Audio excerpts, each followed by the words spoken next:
Feel the beat build.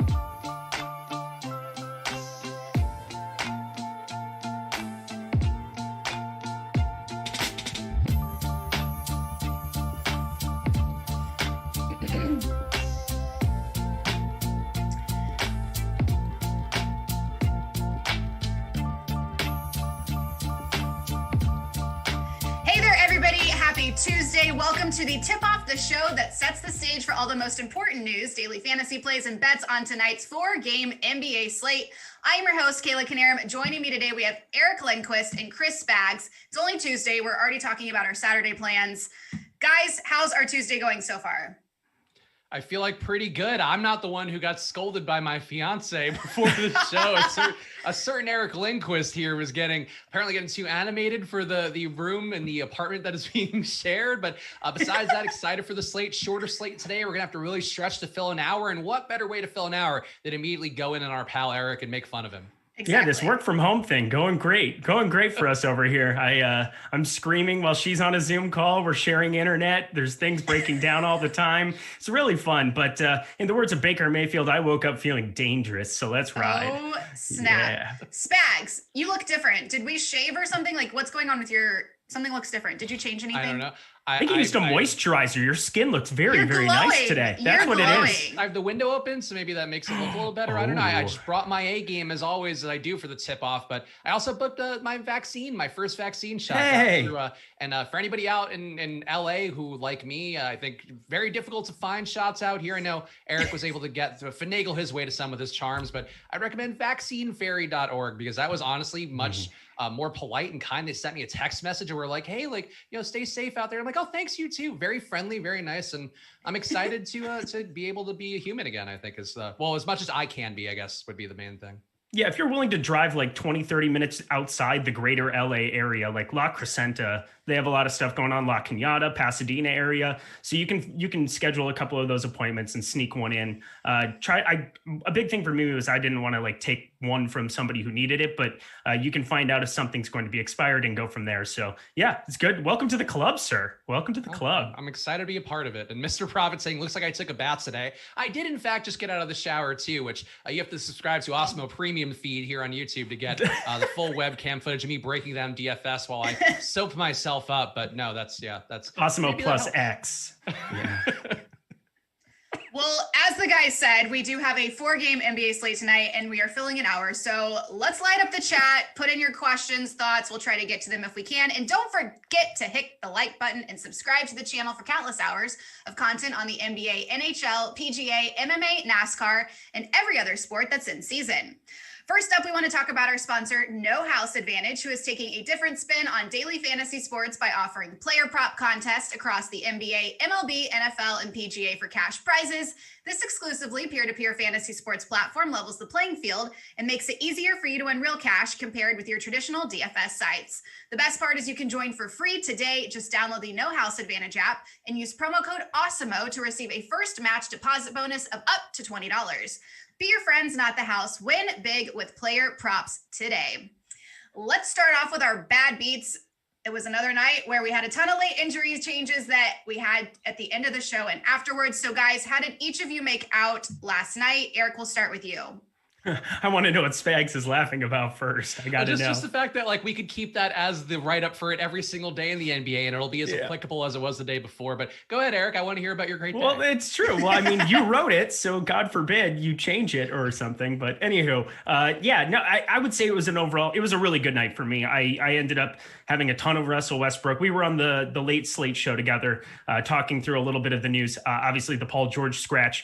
It was simply how many Clippers could you possibly get into your lineup? And that certainly ended up coming to fruition with Luke Kennard, Terrence Mann, a lot of those other pieces that Kawhi Leonard still had a fantastic game. You somehow had 65% of him going into that late night hammer. So you were in a good spot. I think it could have even worked out much better for you. Got a little bit out of hand there towards the end, but overall it was one of the better nights I've had. I was purely over on DraftKings and had a top 70 lineup in the $15 that could have even worked out a little bit better, but just goes to prove late swap every single time is going to be one of the biggest edges you have. I've been trying to preach that since day one, and I think you've come over to the dark side, haven't you, Spags?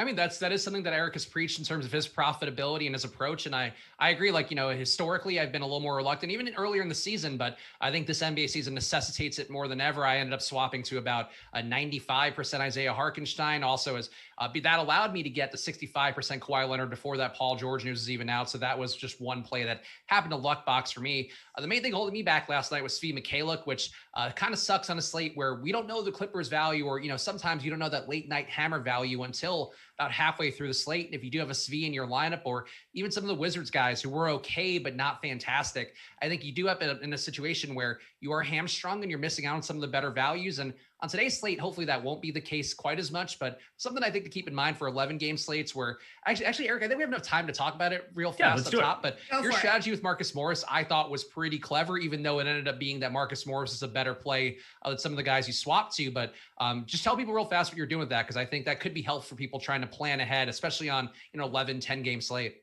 So on 11 game slates, I try to target a guy in the last game when I'm building a ton of lineups. Like yesterday, I just kind of withdrew everything off FanDuel because I was kind of having a tough time figuring out what I wanted to do over there. So rather than like trying to carve out sections on two sites, I just focused on DK because I thought there were so many good 3K plays or like below 4K plays. But something that I've been trying to do more and more is I lock in a guy that I wouldn't mind having. Like Marcus Morris was somebody I wouldn't mind having, who's a little bit more expensive than some of those 3K plays. And he opens up a lot of pivots. So I was hoping to get the Cleveland news on that starting lineup around 5:30 here on the West Coast, 8:30 out on the East Coast.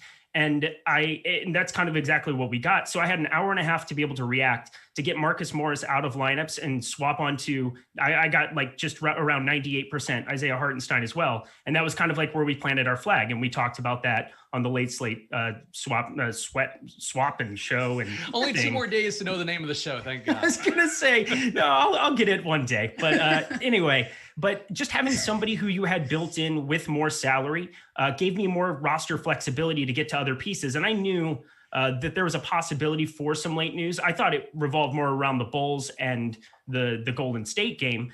We were talking at the beginning of that show, Patrick Williams, who ended up playing great, was just too cheap on both sites, and somebody that I thought could see some expanded run, considering they got blown out. He only played 19 minutes, but he was regularly playing 30. So I thought he was undervalued by the public. But instead of having to get on him, I ended up being able to swap into Terrence Mann, to be able to swap into some of these other guys that were left over because of the money I had left over from Hartenstein, being able to play him at 3,200 everywhere. So if you have those extra roster spots, even on an 11 game slate, there's such an advantage when you have late news that just comes out of nowhere, like Paul George. So some might say that I got very lucky, and I think I did. But even if you go through the top lineups by Chipotle Addict, he ended up winning the $15. No surprise. Somebody that we talk a lot about when you're doing lineup study. But he left $800 on the table in his winning lineup. 49,200. He had Kennard, Mann, and Morris, I believe. And that's just kind of goes to show you that, having those extra dollars. Yeah. Sometimes you might be, I'm worried about leaving money on the table, but like Luke Kennard projected out better than anybody in that 4K range for that Golden State and for that Golden State game. So it comes down to like a math exercise where it's like, yeah, it feels weird to be leaving money on the table. But when you get that news like Paul George, it's just kind of a bombshell and changes the slate. You have access to get to players that nobody else does. So that was kind of my thinking with Morris, was being able to fit in more of Cleveland based on whatever that starting lineup ended up being. And it just so happened I had money left over to get to some of those great pieces from the night hammers. You should write like a DFS book or something, Eric. Absolutely not. Yeah, here's the thing is that like I started as somebody who was just kind of in like chat rooms asking people, and that's how I met Rinpack. Was Rinpack and I, like, we both were like, you are very good at making lineups, and we were kind of like doing well in like the quarter, the dollar, figuring out our lineups as we went, and we just kind of ended up being friends, and we got in a group where we just talked DFS all day. And there are a lot of smart people who, I mean, look at Rinpack now. He's absolute, like he's a monster, and I'm lucky to have access to him to talk every day. But I basically have just kind of like stolen his strategies of what he does, just by not just studying him, but by having access to be able to talk to him. And not everybody gets that lucky to have a friend that ends up being one of the top players in the world. But I just try to learn from him and do it my own way in my own little middling stakes. So it works out pretty nicely. Eric, they could be that lucky if they joined Awesemo Plus and get into the premium Slack, because that's like being in a chat with all of your favorite friends who are also equally sharp and brilliant and honestly just grinding each day, though. I could do my flowery prose all day, but I feel like in reality, though, it's just guys talking DFS all day, and sometimes, talking about their sorting lineups. Guys are giving out their Excel spreadsheets and how they, take out a fantasy cruncher optimizer of 2,000 lineups and figure out how to work through those. And I think it is an important part of the process, especially these days where I think DFS and NBA this year has been more of a moving target than it has been in previous years, where I think you have to late swap now to even be profitable or to even break even some nights, let alone actually have a shot at winning a tournament. And I think as the game evolves, it's definitely helpful to have a sounding board, whether it be these shows, but you can be a little more active if you get in that premium Slack or really wherever you're going. But find people you can talk to about it. I think it's definitely a helpful thing that Eric said there, and maybe unwittingly gave out great advice amidst all his other great advice.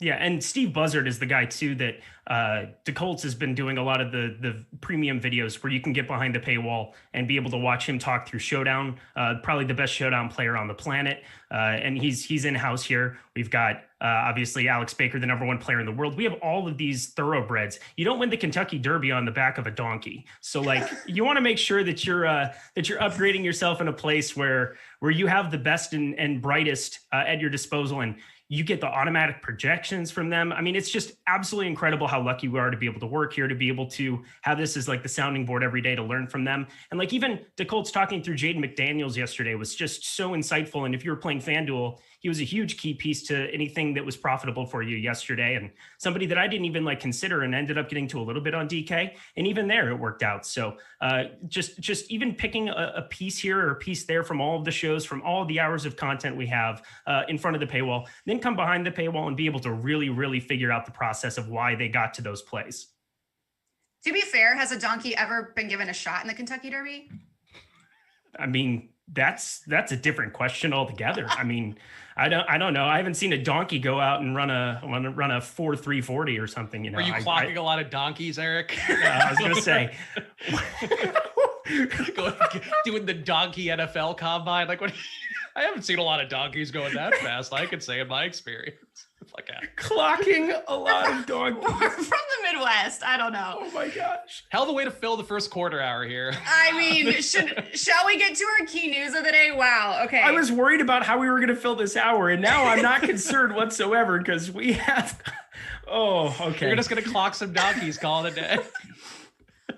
I'm writing that down. I'm making a shirt. Okay. Whew. Heading over to our key news. Bradley Beal is questionable after he was ruled out yesterday versus Indiana, resulting in Russell Westbrook having the best fantasy game of the season. Today, it's a better matchup versus Charlotte. Spags, how are you handling Beal's availability? That is a huge left turn. If Beal's in, he's no donkey today. I think he looks like a very well-priced play and able to put up a very big upside here against the Charlotte team that defensively doesn't offer a lot. High combined total in this game, 228.5. Maybe that does mean slightly higher probability of Beal playing, though. Washington being a 3-point dog at home to Charlotte, I think maybe gives you some reason why Beal wouldn't be in. The thing, though, is if Beal's in, I think he's a better play than Westbrook relative to the pricing. If Beal is out, I think you cannot not play Russell Westbrook at very high volume. You have to play him, to me, at least 50%. I think that's probably where the field ends up. To me, I think, again, probably last night I had 80%.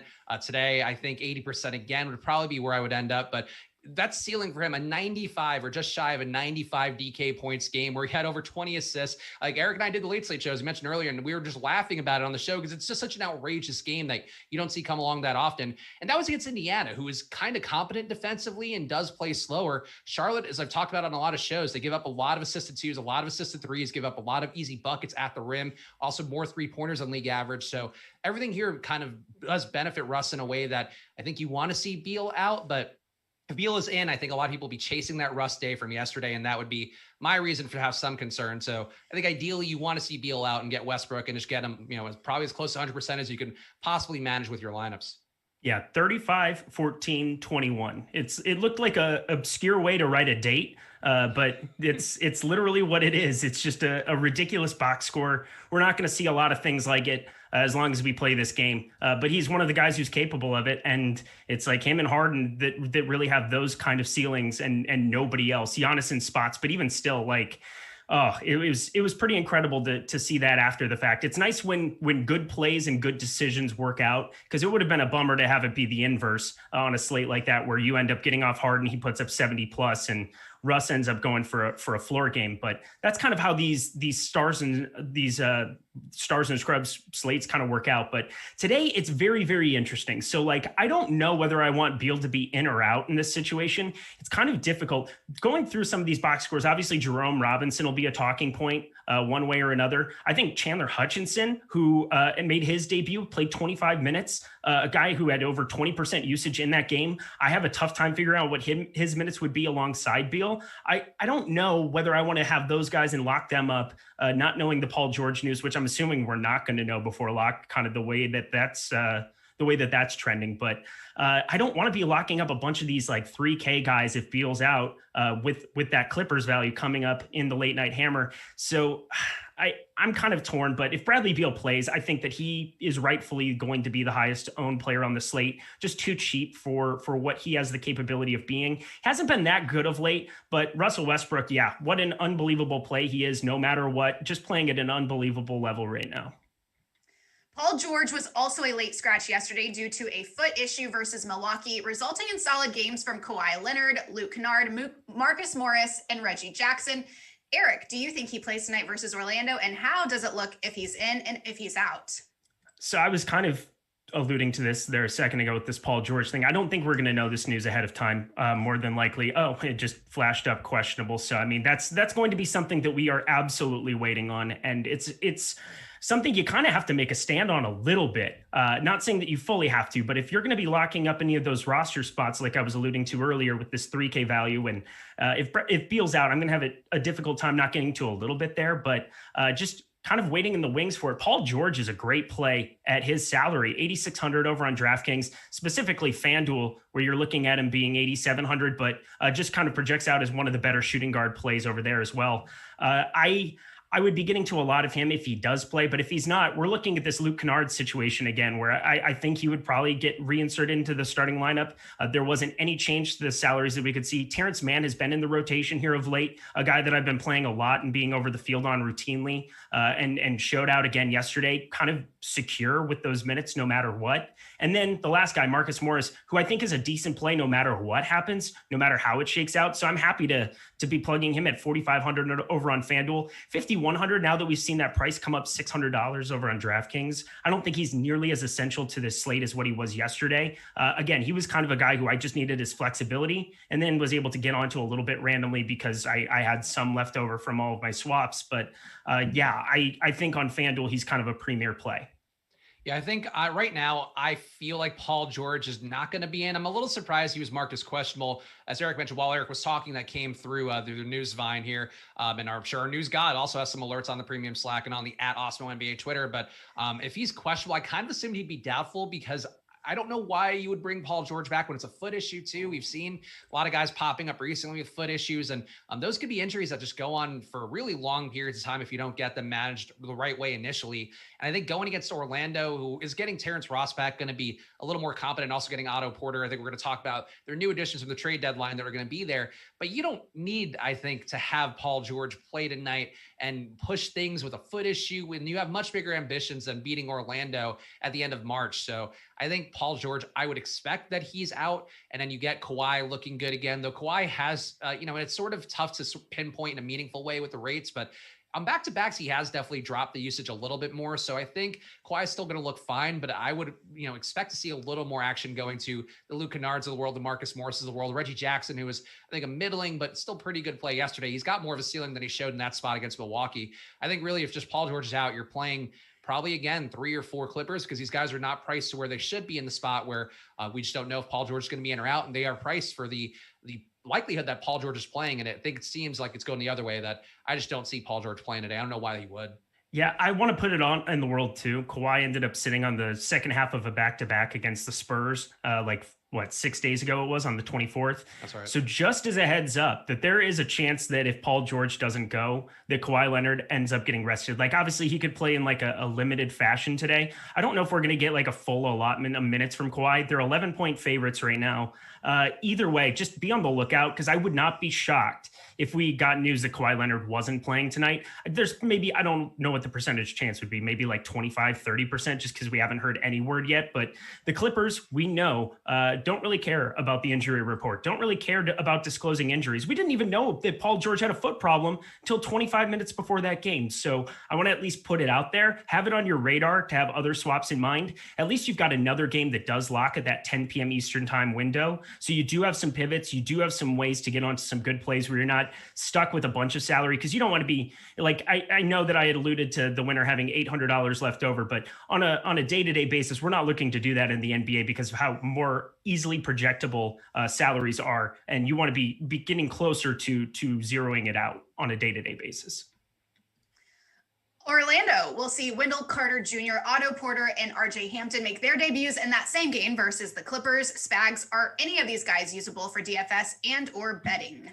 They honestly all look terrible in a way that I wasn't expecting. Again, I know it's a tough intro here, but on a 4-game slate, I'm very willing to keep an open mind for these guys. But Wendell Carter from Awesemo projected to get 23 minutes. That could be low and maybe comes up a little bit, but this is now a fairly stocked rotation. And a lot of the guys there who Wendell Carter, who've actually been good for Orlando, or at least shown some promise for Orlando, guys like Mo Bamba, guys like Kem Birch, who had a 50 fantasy point day the other game when Orlando was shorthanded. These guys don't deserve to lose a lot of minutes. And then you got to think they want to see what they have in Wendell Carter. But at the same time, if they do play him on the lower end of the 20s minutes rather than 30, the upside is capped for him in a meaningful way that I don't feel the best about.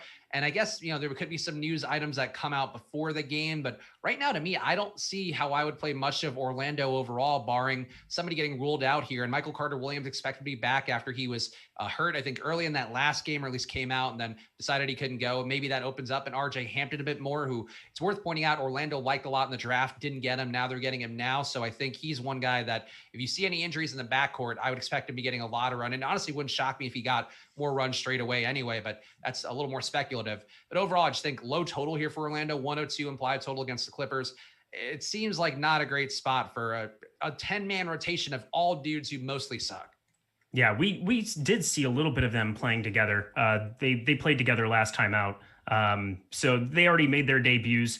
We're seeing Wendell Carter, Kem Birch, and I believe it was and Mo Bamba. They were kind of like sharing minutes. It was a 3-man center rotation. Nobody really getting anything of note there. So I'm basically off of all those guys. Kem Birch was somebody that we were able to play the last couple slates, but I find it tougher with Terrence Ross, who's now probable and going to be giving it a go here. I'm going to have a tough time getting there as well. I think on FanDuel, you can look at the Michael Carter-Williams. You can look at the Otto Porter maybe, just because we saw those minutes at least get to something. 25 minutes there in the first time out here for Orlando. So if Otto Porter could see 26, 28, he would be very viable just as a punt at 5K over there. But on DraftKings, it is really, really bleak to try to get to any of these guys. I will say, I think that there's a random opportunity for Terrence Ross. Like he had the "I'm the captain now" meme that he ended up sending out, which was fantastic, by the way. But he did play 34 minutes in that one Island game. He was out. So he's been out since basically the 3rd of March, except for one game that he played on the 14th. He ended up playing 34 minutes right out of the gate. Like if you're Orlando, there's no reason to put Terrence Ross on a basketball court unless he's completely good to go. So I think there is some interest for me. If I'm making a bunch of lineups, I do think that I want to get to a little bit of Terrence Ross. All right. Philadelphia remains without Joel Embiid for their game tonight versus Denver. He's been out for a while, obviously, but here we are with an hour show. So Eric, does anyone look particularly appealing for the Sixers tonight? I think Lofty talked about this a little bit, and I default to him because he's the Philadelphia 76ers whisperer. That's his team, and he kind of has a good sense for what they're going to do. I am very, very curious how they're going to handle Nikola Jokic. I think the correct answer is not well, but we got to try to figure out what their game plan is going to be, because Mike Scott is not going to be the answer against Nikola Jokic. If he's in that starting lineup, I would kind of be surprised, and I know that might sound weird, but like Dwight Howard's now teched out of both games. He had double technicals in his last two. So I don't think he's really garnering any kind of like meaningful ownership because of that. You're going to look at his box score and see 3 games where he hasn't eclipsed 20 minutes.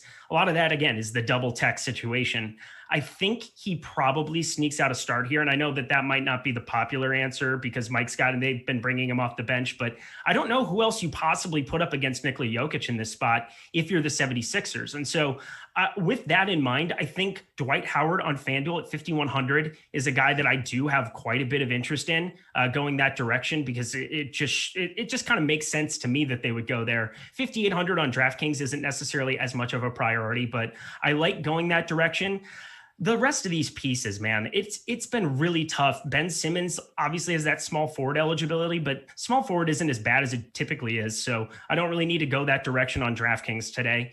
You can take some shots. I think everybody's about appropriately owned, looking at Seth Curry, looking at Matisse Thybulle, who could also sneak into a starting lineup here and there. Tobias Harris is really, really expensive on both sides. So I'm not going to probably be getting to a ton of these guys outside of Dwight Howard tonight.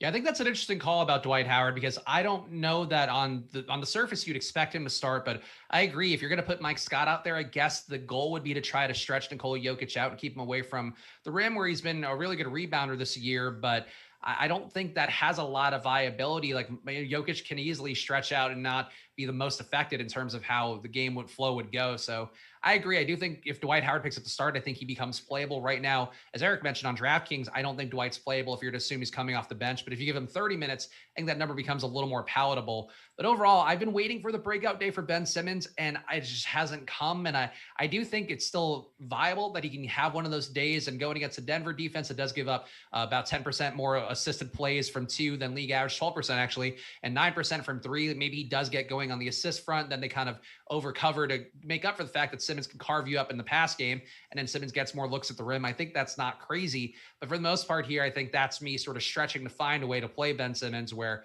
I think him and Tobias Harris are priced up enough, Harris in particular, priced up enough for the difference in usage without Joel Embiid that these guys have tournament upside, I think on some level, but I think you're overlooking the median projection to get there. And I think that's maybe a contrarian way to approach things, but not one that I have the most confidence in.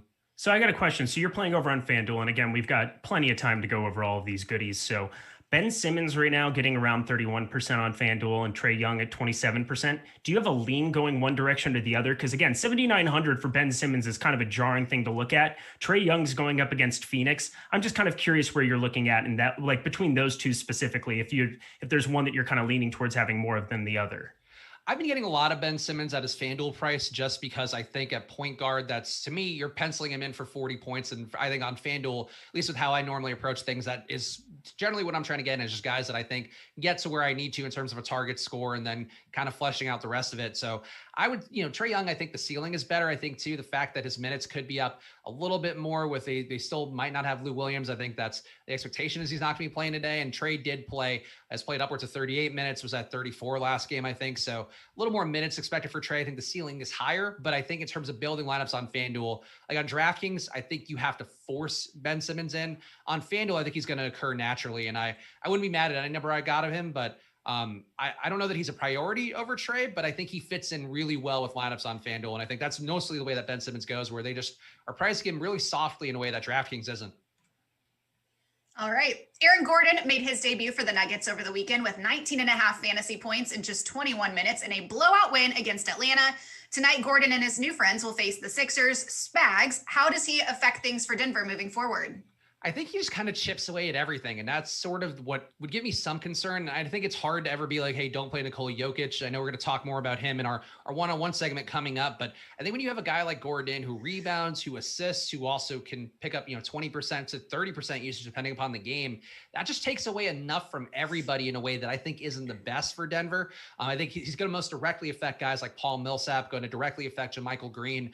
I think to some extent might affect Michael Porter Jr.'s minutes, but you're really talking about a Denver lineup now where you have Michael Porter Jr., you have Will Barton, you have Jokic, you have Murray, you have Aaron Gordon. It's a lot of dudes there competing for one ball. And I think that gives me some cause for concern that I'm not sure I would want to play a lot of Denver, at least outside of Jokic today, just because of the fact that I think that they're not priced for life with Aaron Gordon, who is a grown man who takes up a lot of opportunity off the court. And I think it's not great for Denver right now, but when these guys' prices get down a little bit more, I think you'd sort of start to get them in a little, at a higher volume. But right now, I think you're paying a premium for a role that's worse than what they were priced at.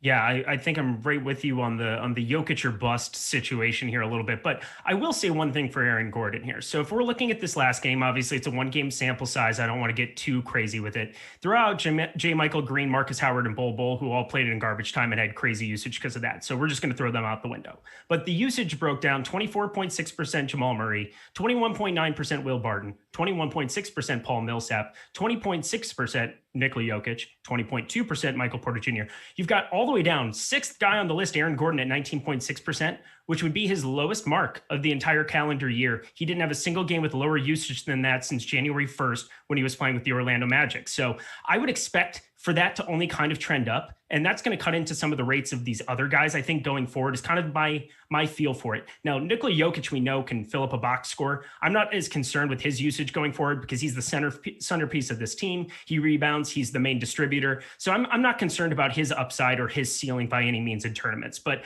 I am concerned for some of these other guys: Jamal Murray, Will Barton, Paul Millsap, Nikola Jokic. We got to see those prices start to come down, especially your boy, Michael Porter Jr. I'm so sorry, Kayla, but he's just not going to be a great play going forward here for me. And I don't think I want to get there. I think him getting a double-double last time out in just 27 minutes is a little bit of an outlier. Now that you're getting Aaron Gordon onto the floor, just not a spot that I'm looking at getting to a ton.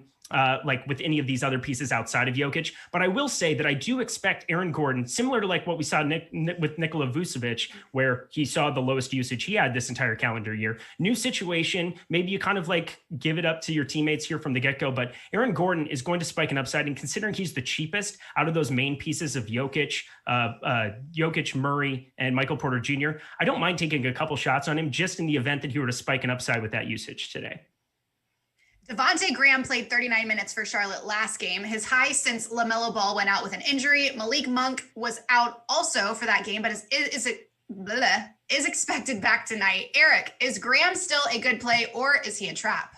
It's all right. I wrote the worst script of all time yesterday.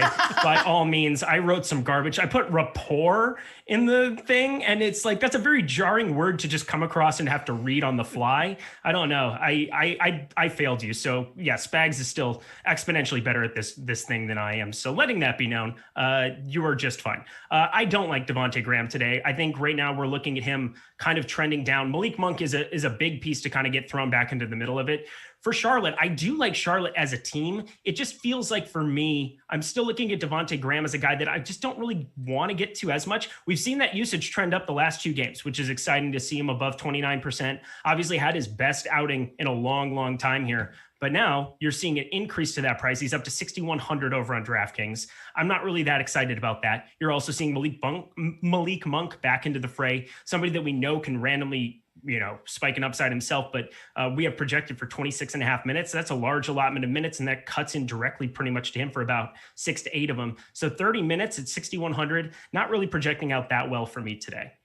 Yeah, I think I'm on the same page. Devontae Graham, the price being up is really the main thing that scares me off. And Malik Monk being back is a really big part of things that I think, could get lost in the shuffle there where, 39 minutes, 21 shots in those 39 minutes, the last game for Devontae Graham. That's just not going to happen again with Monk back in the mix because he's a high usage guy. And he's really also the third wheel here in this backcourt where you have Rozier, you have Graham, you have Monk. And then, when you take Monk out, that's just 2 guys there filling what's normally a 4-man opportunity. In this case, you're sort of getting these guys priced where they should be for the 3-man opportunity without having LaMelo in. I think this is more of a spot to me to try to target Gordon Hayward, to try to target Terry Rozier, guys who are going to have the higher upside against Washington, who plays with a good amount of pace, plays bad defense, also gives up a ton of looks in the mid-range, which I think benefits a guy like Hayward a lot. So I think in this spot, to me, going away from Graham is probably the move for the most part. If you get some, it's fine. I think the FanDuel price maybe a little bit better relative relative to the lineup construction on there. But for the most part, I think if people chase Devontae Graham, if that ownership ends up higher than the 19% we have for him right now,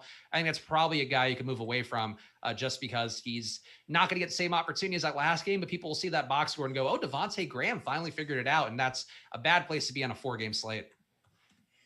All right, that is going to do it for our key news. Just a friendly reminder to all you guys and girls watching to hit the like button and subscribe. But not only that, MLB opening day is this Thursday, April 1st, and we have a deal for you. Get your first 9 days of Awesemo Plus MLB for just $9 when you use promo code STARTING9. That's starting with the numeral 9. This gives you access to everything we have to offer for MLB DFS, including player projections, ownership, projections, top stacks, lineup builder, and our premium Slack channel. This offer is valid through April 9th. Stop guessing, start winning. Join Awesemo Plus MLB today. Guys, I just realized it's Tuesday and we're not wearing our backwards blue hats. Oh no, what? Yep. Shucks. Gosh, honestly, ruined the day. Ruined the day. What are we going to do? We'll try again next Tuesday. Could you at least get a backwards hat on? Do you have something on hand? Can you join the team? Can you join the team? They're over there. Yes. Oh, okay. Never mind. Just use a reaching stick. Spags is so arrogant that he thinks that I just wear a backwards hat when I'm on shows with him. He's like, you do though. You do to be like, oh yeah, we're peers. We're both just guys wearing backwards. I'm cool. Look, well, yesterday, not a narc. Yesterday for the same show we did together, but I get it. No, it's okay. If I'm going to try to look up to somebody, looking up to Spags is not the worst guy. He's somebody that just continues to thrive no matter what he's doing, just continues to rise above all of you trolls sitting in the world. He's somebody that I'm very, very happy to know. And, if I'm going to wear a backwards hat to commemorate him, I'm happy with that. I invented the backwards hat. That's the thing that people know in the DFS industry. Oh, got it. I think it's just, I'm glad I'm finally getting that acknowledgement that everybody else has just been following my lead. Even before I was doing DFS content, they just knew my backwards hat was coming. Yeah, everybody knows money time now. Let's be serious. You all know. Put some respect on the name. I would get one, but I'm shooting a side action video after this, so I can't have hat hair. Oh, okay. Well, that seems like a personal problem. All right, let's head over to our one-on-one segment in these battles between stars. Which player would you rather have in NBA DFS or prop bets tonight? First up, we've got my favorite. Russell Westbrook is typically a good play, but can be a great one if Bradley Beal misses another game. Nikola Jokic is similarly priced at a different position, but has comparable odds to break the slate. Who would you want more in this one-on-one, assuming Beal is in, Westbrook or Jokic? Eric? So I think the answer is different for me on both sides. So, and I know that seems strange to say that because you're only playing one center and you would think that would be better, but 11-3 is a gigantic number to be paying up top for one Nikola Jokic over on FanDuel. On DraftKings 10-5, when you're getting a little bit of that discount from Russ, I like going that direction. But on FanDuel specifically, we're still, I don't know, 11,000 just isn't nearly what it is as opposed to the 11-3, just when I've been running some of my early lineups. And again, I don't really even know what I'm going to do with this entire Clippers situation, but just with Paul George in, it's tougher for me to get there. If Paul George is out, I think it's going to be pretty easy to fit both into lineups on FanDuel and not have to think too much about it. But for the most part, right now, I'm going to prioritize Russ over on FanDuel. And on DraftKings, where you're getting that $500 discount, you got a center position where the next guy is Clint Capella for what, 3,100 less. Yeah, I'm gonna side with Nikola Jokic on DK. Yeah, I think that's a reasonable way to view it too. And, relative to price and all that, I think the thing to me though, is if Beal is out, it's Westbrook to me by a landslide, no matter what site you're paying on. And I know that does feel, for people out there, you'll be like, oh, we had the gigantic day yesterday. I know people in the chat are talking about Russ is going to do that on the back end of a back-to-back. Russ historically one of the best conditioned guys in the league. So I think, the real issues with him has been injuries over the years starting to add up, and, getting older, that's going to happen. But he's been healthy for the last month and a half or last 2 months now. And I think, they've talked about it publicly about him being hurt to start the year and then sort of rounding into form and getting more comfortable, and then him playing back-to-backs because he looked good every single day. I think that's sort of what you're getting from Westbrook here, where if Beal is out, I don't think he's going to necessarily get 95 fantasy points today. You don't have to quote me on that, but I do think the potential for a 70 fantasy point day, a 60 fantasy point day, like those are all very much in the likelihood or a high probability range. So to me, it's got to be Westbrook if Beal is out. But if Beal is in, I think you can make the case then that Jokic having some more guys around him can find more assist upside, even if that usage does stay a bit lower than it's been with, as Eric mentioned earlier, 21% usage for him in that game compared to the usual 30% he's had on the year. But I think in that spot, if you get Beal in, then I think maybe playing Beal and Jokic is the move. But if you get Beal out, I think you just got to play Westbrook pretty much wherever you can get him. DeAndre Ayton and Clint Capella face off tonight in a battle of the bigs. Ayton projects to be cheaper but higher owned, while Capella has over 47 fantasy points in 2 of his last 3 games. Spags, who wins in this one-on-one, Ayton or Capella? I think for me, I might take the discount with Ayton, and especially if there's some way where I could maybe get to Westbrook and Jokic. I think that has some degree of appeal to me. Capella is just a guy I've had a hard time pinpointing all year long, where there are some days, I mean, a lot of days where he looks great. He's got almost a 25% rebound rate on the year. That's one of the best marks in the league. So it's hard to sort of argue the upside, but there are games where he doesn't do a lot, where he doesn't score a ton. John Collins rebounds a little more aggressively on that day. I think there are a lot of ways that the game can get away from Capella, where Ayton also sometimes gets less minutes because of Saric playing well behind him. But I think in this situation with Capella being out there, I feel like Ayton's minutes have to be a bit more secure. And in that spot, to me, I just think Ayton taking the discount there, trying to find some other spots and maybe find a way to get some more studs. I think that's one thing Ayton opens up that Capella probably doesn't. Yeah, this is very similar to the last question, where I think it really kind of depends on site for me. I think Clint Capella on DraftKings is definitely kind of my priority there. We've seen him be just a double-double machine, gigantic rebounding upside, even alongside Collins, up until last game where he kind of floored out a little bit and disappointed a lot of people. We've seen 15, 17, 14, 16 rebounds in his last 4 before that. So I'm looking at gigantic totals for that. There's just kind of a built-in floor because of what he's able to do on the glass. So I really like going to his direction. I think Ayton has a little bit more minutes volatility, just depending on what Saric does, how he comes in and plays. Has only really spiked those double doubles twice in his last 9 games as I'm looking at it. So I think Clint Capella has just the higher floor and a little bit higher ceiling for me on both directions. So for $1,000 more, I think it'll be easy to get up to him there. On FanDuel, 1,500 right now would make a big difference. And considering a lot of my center exposure we've talked about will probably be Jokic and Dwight Howard at the moment, assuming that I'm correct about him ending up in the starting lineup randomly. But I like going that direction. But on FanDuel, yeah, 1,500 more up to Clint Capella. Right now, that 1,500 can get used elsewhere, especially if Paul George gets ruled in. If not, I still like getting to Capella at a little bit of the ownership discount. And in our last one-on-one battle, Trae Young faces a tough Phoenix team tonight in a game that Vegas projects Atlanta to score 5.5 less points than their season average. Chris Paul will be on the other side at a cheaper price, coming off a poor game against Charlotte. Eric, who wins in this one-on-one, Trae or CP3? Oh, I mean, 3 straight where it's just going to depend completely on site, I think. Trae Young, 8,700. Chris Paul, 7,600 on FanDuel. That's just a little bit low for the kind of guy, then the kind of profile he's had so far in his run with Phoenix. Still has the usage, 25.6% usage in that last game where he just played like garbage for the most part, wasn't assisting, wasn't doing much. Booker has been coming on of late, which can cut into his upside a little bit. But I will say for Trae Young as well, he's got Bogdanović, who's starting to play a little bit more meaningful minutes. Kind of creates a little bit of an issue for me wanting to get to like gobs of oh God, I said that word again. I hate that word. Why do I keep saying that? Oh, what a terrible word. I apologize, everybody. But Trae Young, yes, definitely more appealing for me over on DraftKings, where, 9K as opposed to an 8K Chris Paul doesn't seem nearly as severe. I would be happier to get to the upside of Trae Young there, but we're looking at an $1,100 discount. 7,600 Chris Paul just kind of looks and feels a little bit too low for me there. So FanDuel, Chris Paul, DraftKings, going Trae Young route.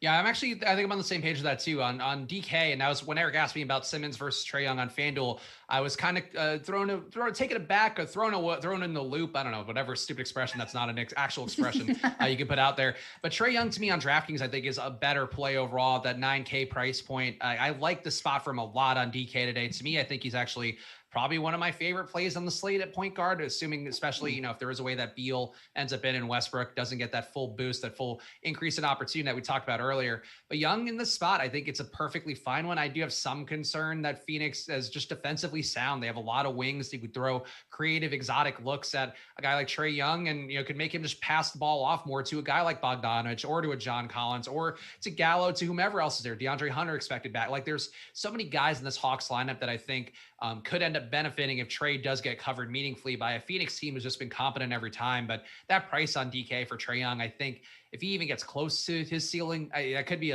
really a slate ruiner for a lot of people out there not playing Trae Young, especially on a 4-gamer. So I'd go Trae Young's way, but Chris Paul, he's fine. I think especially on a 4-gamer, I'm never going to be mad at you playing Chris Paul. Since Eric hasn't made a odd shopper plug yet, I'll go. One of the biggest edges in sports betting is always shopping to find the best line.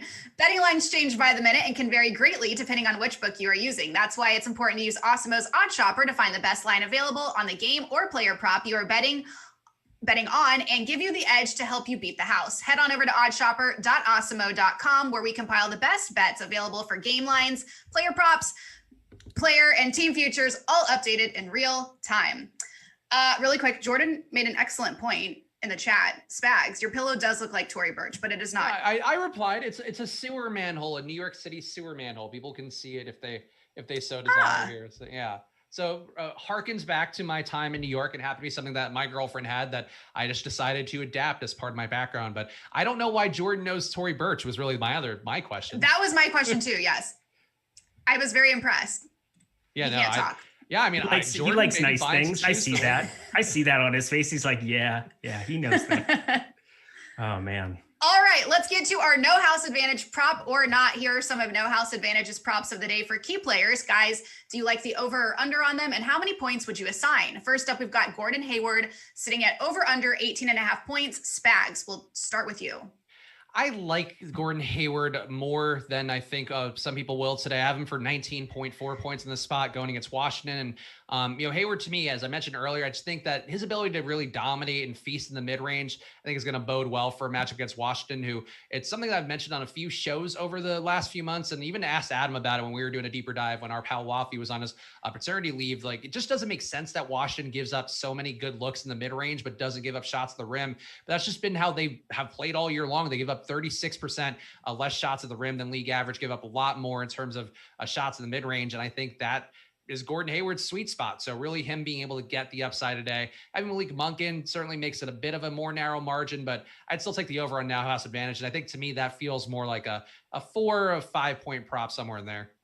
Yeah, did you say Gordon Hayward, like you like him more than the public? Because the public loves him today, and I think they should against Washington. You're looking at him being the highest owned small forward over on FanDuel today, garnering almost 40% of ownership. So I don't think anybody's going to be off of him by any means. But on no house advantage for this prop specifically, points are kind of where Gordon Hayward is going to butter his bread, or I don't know what the expression. Yeah, that's a terrible expression. Tough day for expressions on the show. Honestly, we should just stop expressing ourselves. Here we are. But 15, 12, 6, 19, 12 field goal attempts. Like basically you're just looking for any opportunity from him there. I would like to see him get more to the line like we saw from that last game where he ended up getting, at least 8 attempts, but otherwise kind of been down there a little bit lower. A thing that Rinpack definitely pointed out to me a while back is just how, if you're trying to predict points for somebody, just really look at their opportunity at the line. Because if they're any kind of a competent free throw shooter, you can just kind of like get yourself to the line in the NBA. That's kind of where James Harden really spikes a lot of his big points upsides from. But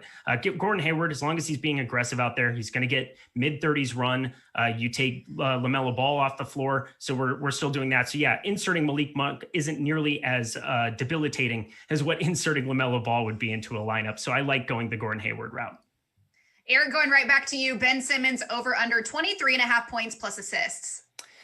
Gosh, I mean, we got to go on the over because he's somebody that he's got to start putting it together here without Joel Embiid on the floor. Like it's just got to start happening. And like really, there's nobody else on the other side of it. Michael Porter Jr. wouldn't be able to contain him. I think they'll probably put Aaron Gordon on Ben Simmons in some spots. I'm not really sure what that will look like. I try to factor in a little bit more team defense, and Denver can be all right in that situation. But Ben Simmons, you got to think that he's going to start spiking an upside here at some point. 7,900 on FanDuel. Again, we had talked about how that's a nice thing on no house advantage. I like going to the over here as well. It's just a place where like we got to expect for that opportunity to completely be there. Tobias Harris has been just kind of carrying this team offensively, doing all the things, but it's going to be Ben Simmons here at some point too. So I want to be early to the party. So we'll fire that up.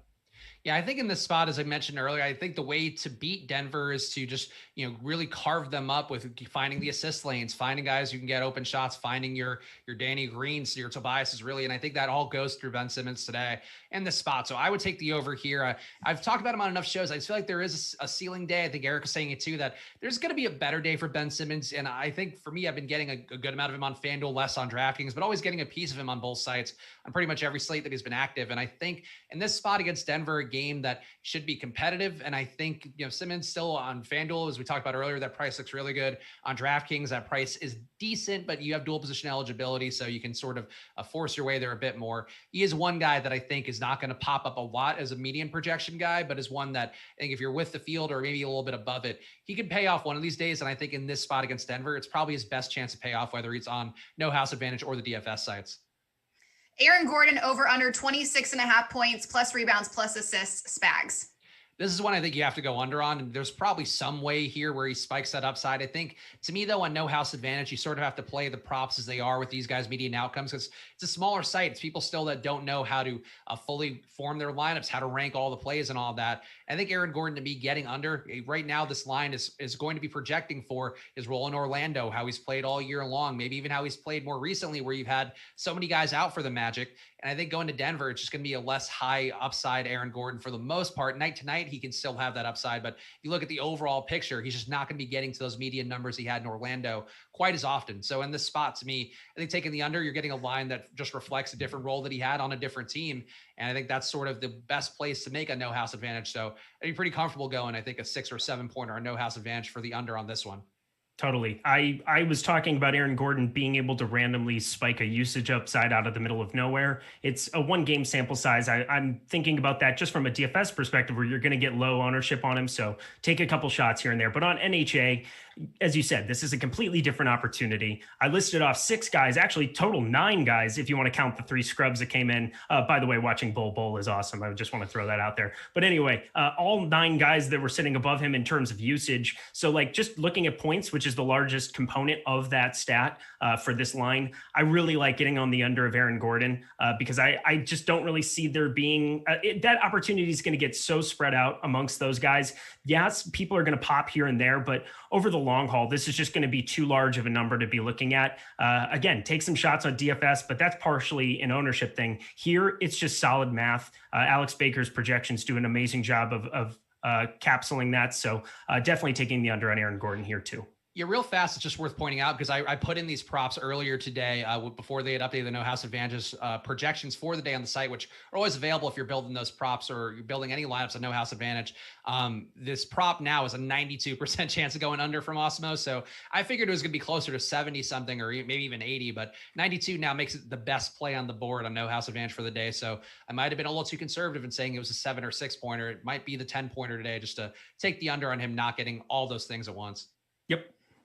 Awesome. And friends, don't forget to play on No House Advantage, our sponsor, who is taking a different spin on daily fantasy sports by offering player prop contests across the NBA, MLB, NFL, and PGA for cash prizes.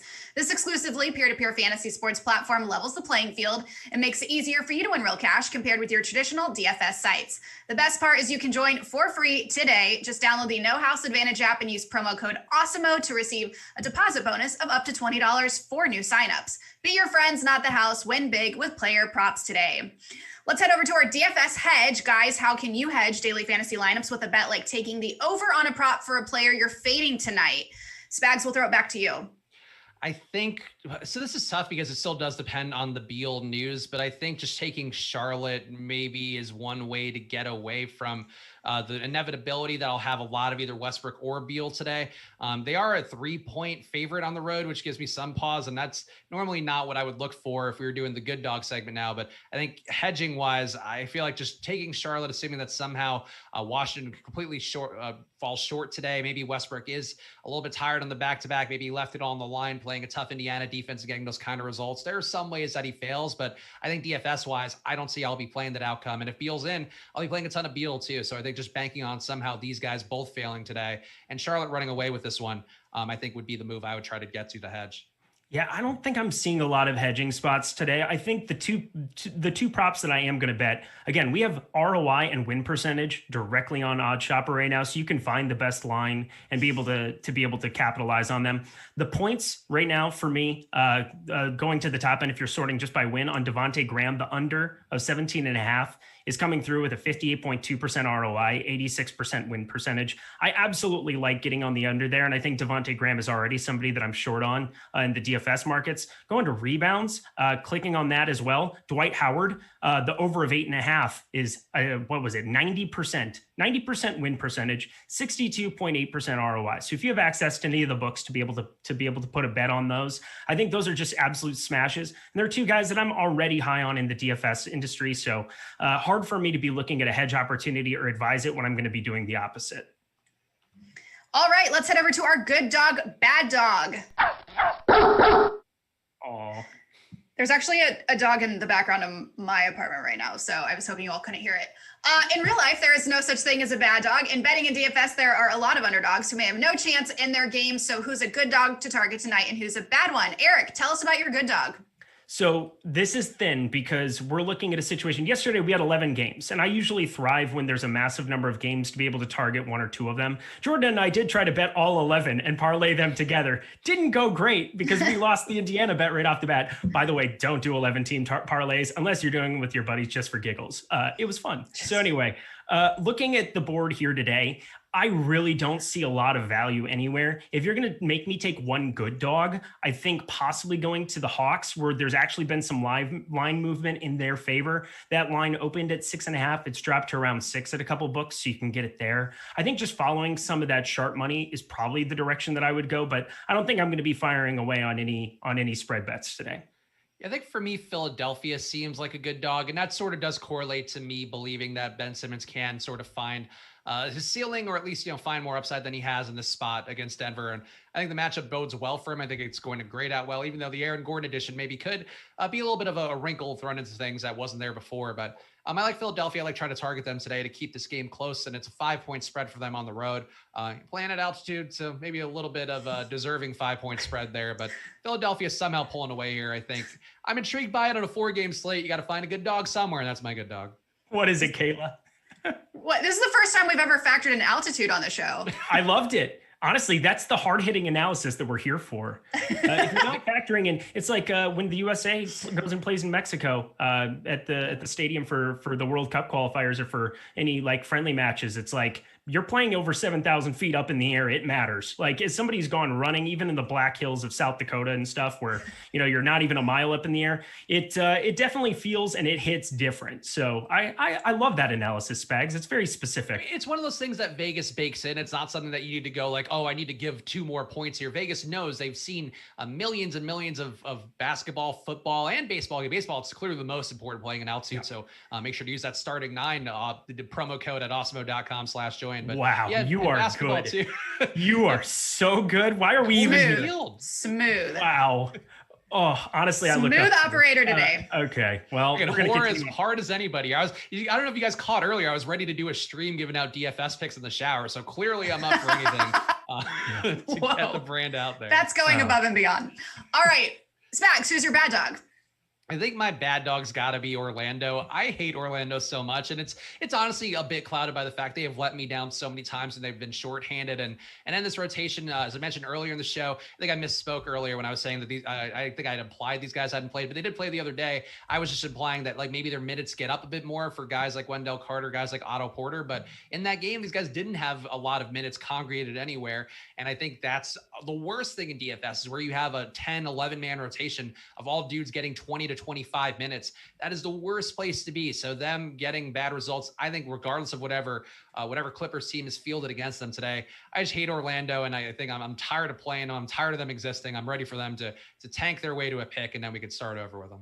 Yeah, yesterday I believe my bad dog was definitely going against Cleveland, and that worked out beautifully as they lost by 40, and I still had a bunch of Hartenstein, so life worked out about perfectly there. The Jazz are 30-16 against the spread this season. Number 2 in the NBA, the Clippers, 28-20. So I like going to them in this double-digit game. It's hard for Vegas to really get these lines high enough when these great teams face these really, really terrible teams. Now, Paul George in would obviously be nice, but even if Orlando's just a bad basketball team, I think this number should be a little bit higher. It should be in the 13-14 range. Then it would at least give me some pause, hashtag Jordan pause. But I like going over top of the 11.5 here and taking the Clippers side. And so, yeah, bad dog's definitely Orlando as well. Look at us worried about filling an hour, and now we're running out of time. Eric, who is your make or break tonight? Right now, Dwight Howard, because I have a ton of him on FanDuel. I am anticipating, hoping, obviously, you won't have many issues getting off of him there. You have 75% of your games after the 7 p.m. Eastern time lock time. But right now, Dwight Howard on FanDuel, 5,100, my highest exposed center. For me, it's Westbrook. If Beal is out, and then if Beal is in, it's probably going to be Beal and Ben Simmons. I think I'll just get a lot more of those guys in that configuration. So some key news that's going to be coming up here. Hopefully they're in the deeper dive and live before lock, but I think I've talked about these guys enough over the hour to fill the time. So that's where my money will be as well. And Spags, really quick, what's your fade of the day? My fade of the day is going to be the Orlando Magic, I guess. I don't think anybody's playing them, but I guess them and Devontae Graham. Devontae Graham, I think, is going to be a bit overappreciated because of that last result that he had. I don't think the minutes are going to be quite as high. And for a guy like Graham, you need those extra 8 minutes. So Malik Monk being in, I think it's going to make Devontae Graham a guy I move away from.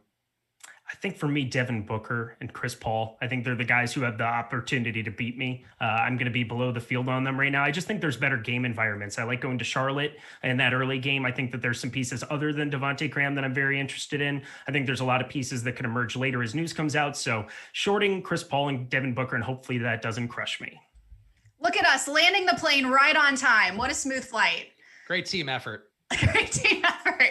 Thank you all for tuning in. Thanks to Spags and Eric for their expertise. As always, don't forget to hit the like button and subscribe. The Deeper Dive and Live Before Lock are up next. We'll see you guys tomorrow. I'm Kayla Knierim. Have a good one. We put the team on our back. Later, fam. High fives. Bye. Thank you all.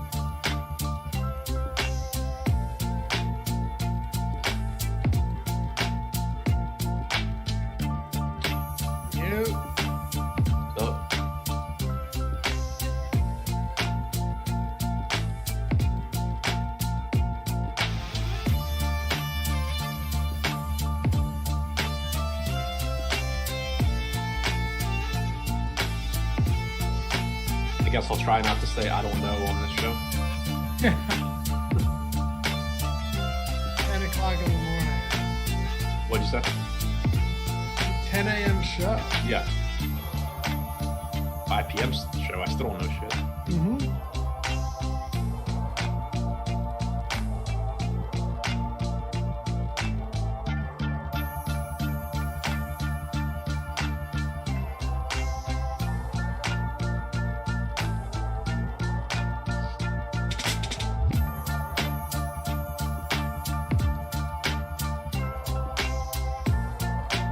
Yep.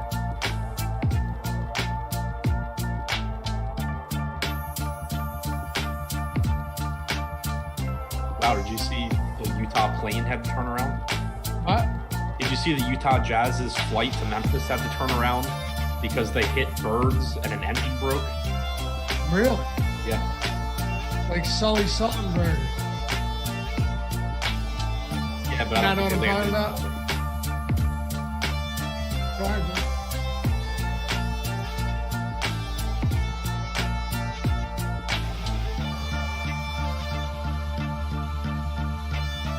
What is going on, everybody? Welcome to the Awesemo.com NBA Deeper Dive right here on the YouTubes. I'm Dave Loughran on Twitter, at Lofty_D, LOUGHY_D, joined by Adam Scherer at ShipMyMoney DFS. And today's show, of course, sponsored by our wonderful sponsor, No House Advantage. What is going on, brother? 4-gamer, bit of a light load compared to yesterday. Yeah, compared to yesterday, and I think there's a lot of games tomorrow too, if I remember correctly. But for 4 games, there's still a ton to talk about, a ton of information we're waiting on. Very good chance that the slate looks drastically different by, say, 10 Eastern than it does right now. So definitely we'll have to try and, talk about some contingencies here, talk about different things that could happen and how you can, put yourself in a position to take advantage of them. Because I do think that on these shorter slates, especially this time of year, one thing to keep in mind is kind of how to set yourself up to create like your own edge, basically by being able to take advantage of the late news that we know we're going to get. All right. Ted Nugent, plus 600 Lofty navy blue sweatshirt. I don't own a navy blue sweatshirt. I don't think so. Yeah, it's black, right? Yeah. Black sweatshirt. But hey, anyway, happy to have you guys here with us. Going to break all this down. We got plenty of time to do so over the course of this hour for 4 games. If you guys like DFS and if you think we do it best around here and you appreciate the content, hammer that thumbs up. Like I said, the goal, 500 likes, but I'll always take more. It shows us that you care. More importantly, hit that subscribe. Only like 50% of people that watch these shows actually subscribe to the channel. So it helps us a ton. It helps you a ton because you always know when we're live. You can always follow up on when new videos are dropping, and we got content all day, every single day for every DFS sport. No place to be other than Awesemo. So again, hit that thumbs up for us and we'll get started right now. All right, man. You ready to dive into this? Yeah, let's go. First question, as always, you kind of hit on it. Is there anything specific that jumps out to you? The Bradley Beal news, obviously important. Paul George, looming news there for a 10 p.m. game. Any specific spots that just make you think this could be a way to get different on such an abbreviated slate? Yeah, I mean, the Bradley Beal news obviously is huge. That'll shape the Washington side of the first game. But then the final 3 games start at 9, 10, and 10. And the Clippers as a whole, like Paul George is questionable right now. Pat Beverly is out. Serge Ibaka is out. But the Clippers haven't exactly been forthcoming with injury reports this year either. So, like, I'm treating it at face value that Paul George is questionable and Kawhi will play. But it wouldn't be surprising to anybody if suddenly Paul George is active and Kawhi is out or something like that. I think that the Clippers as a whole is going to be a situation that it's kind of just a guessing game in a lot of different ways that it could go. All right, here we go. Jordan Klein got that, got the Laffy emoji popping up in YouTube. For those of you guys that are the YouTube members that have joined, I think it's like $2.99. You don't have to do it. It's just a cool thing that we added for, a little feel of exclusivity, excuse me, especially in this big NFT craze. You got Laffy emojis. You got Alex Baker emojis. You got a Dr. Ben emoji. I think we got an Adam emoji, Josh emoji coming up. So stay tuned. It's fun stuff, man. All right, Charlotte, Washington. Let's dive into this one. Charlotte Hornets on the road against the Washington Wizards, 3-point favorites, 228 total. I know you were super stoked about Russell Westbrook yesterday. You were DMing me that it's one of the greatest performance you've ever seen. And that is not hyperbole. That is pretty close to what you said. Yeah, I wasn't being hyperbolic when I said it either. That was one of the best games I've ever seen someone play. Like, Russell Westbrook turned the ball over 4 times. He shot 60% from the field, 67% 4 of 6 from 3 too. Yeah, 4 of 6 from 3, 21 assists, 30 something points. Like, it was just a ridiculously good game from Westbrook and really, really fun to watch. First, I haven't always been the biggest Westbrook fan. I really love him now just because, he's on the Wizards. He's really fun to watch. But from like a basketball standpoint, I've never been the biggest fan of him, and he has plenty of critics. But that was just an unbelievably fun game and an unbelievably impressive game yesterday. Yeah, and the greatest part is on the same day Russ shoots 4 of 6 from 3, Kelly Olynyk scores 25 points on 0 made threes. And also just a fun stat in general that, it doesn't mean anything. Russell Westbrook yesterday set the Wizards all-time record for triple-doubles as a Wizard. Not in one season, just career triple-doubles as a Wizard. Russell Westbrook set it yesterday with his 15th of the season. Yeah, and now he averages a triple-double on the season. Again. So we'll get to him in just a moment. Let's talk about Charlotte first. I know earlier today on the strategy show, Monday through Sunday, 10 a.m. Eastern. Be sure to hang out with us as we break everything down in the morning, take a first look. He had mentioned that Charlotte was, I believe, his favorite team on the slate against the Washington team, obviously, that plays at the league's fastest pace, bottom 5 defensive rating. They've shown, some notable improvements recently, but they're still not very good. Yesterday's game had 256 points in regulation alone, Adam. So there's no doubt, no matter how well Westbrook plays, no matter whether or not Beal is active or not, and no matter whether or not they win, Washington makes for a great matchup for their opposition. And just so happens that Charlotte draws that one today. Yeah, I think my interest in them is pretty site dependent, though. Pricing on DraftKings is much, much tougher for the most part on Charlotte than it is on FanDuel. So I do think they are across the board one of the best teams on FanDuel, with the exception of $6,500 Malik Monk. I don't really know what the hell happened there, but on DraftKings, Hayward at 7,700 or 78. God, I can't read. 7,600 is fine. Rozier at 7,700 is fine. Like the pricing on the main Charlotte guys, Hayward, Rozier, Washington, Graham, I think on DraftKings it's fine. They have upside. They're playing bigger minutes, particularly Rozier and Graham without LaMelo Ball, but they are expensive. On FanDuel, though, 5,600 for PJ Washington's a really good price. Hayward, 7K. I don't really know how you pass that up where you have to roster 2 small forwards. Devontae Graham's 5,300. So I think they are one of the best teams on FanDuel. I don't really think they are on DraftKings. Okay. Yeah, and I know Josh is kind of FanDuel specific anyway, not according to everyone though, right? The Bismack Biyombo play is interesting here because we actually have him projected, and our most recent update on ownership was about an hour ago. We have ownership projections free today for NBA and NHL and the PGA Top Golfer Tool free, along with Adam's deep dive, which is free every day of the week. So if you want to follow along and you're not yet a premium sub, for today only, NBA and NHL ownership projections are free. Bismack Biyombo, $3,200 on DraftKings, pulling decent ownership. And I'd understand if Zeller was out, it would make things a whole lot more comfortable, but that is not the case. And Biyombo's minutes have been kind of in flux, especially since Cody Zeller returned. What are you projecting him for in terms of minutes? And what can we project him for in terms of production, given that his shot volume is like, he's like an 8% usage player? Yeah, so one thing I think, if you're playing cash games, it doesn't matter as much what I'm about to say. But if you're playing tournaments, you definitely want to think about correlations in this front court in this game. Obviously, Bismack Biyombo and Cody Zeller negatively correlate because they're not playing any minutes together. Biyombo's been starting. You only have to look at Charlotte's last 2 games to kind of see the volatility in his playing time and the range of outcomes. He played about 15 minutes last game against Phoenix, I think it was. 2 games ago, though, he played about 27 minutes against Miami. You got to combine like 40 minutes in that game from him and Zeller. Last game, you got to combine, I think, like 20 or 22 minutes or something like that. So obviously, he can play anywhere from 15 to 27 minutes. He started 6 games this year with Cody Zeller active. He's averaged about 23 minutes per game in those games. I think that's a reasonable starting point when you're trying to think about, his projected minutes. But then you also have to think about this game as a whole, because you have Washington, who typically is playing, has been playing their centers for 48 minutes. But with Daniel Gafford out, you're down to Alex Len and Robin Lopez. You could very easily see this game kind of devolve into PJ Washington versus Rui Hachimura at the 5. If that happens, obviously it's bad for Biyombo, it's bad for Zeller. So I think it's really important. 3,200 for Biyombo, as the slate stands right now, we don't have a ton of value. Like if you assume Bradley Beal's in, if you assume Paul George and Kawhi are in, there's not a ton of value on this slate. So it would make taking a chance on a $3,200 Biyombo on DraftKings pretty reasonable. And right now we have him projected for 15% ownership, which is fine. One thing you can do to take advantage of the uncertainty in tournaments, though, would be to roster a 4% owned Cody Zeller instead.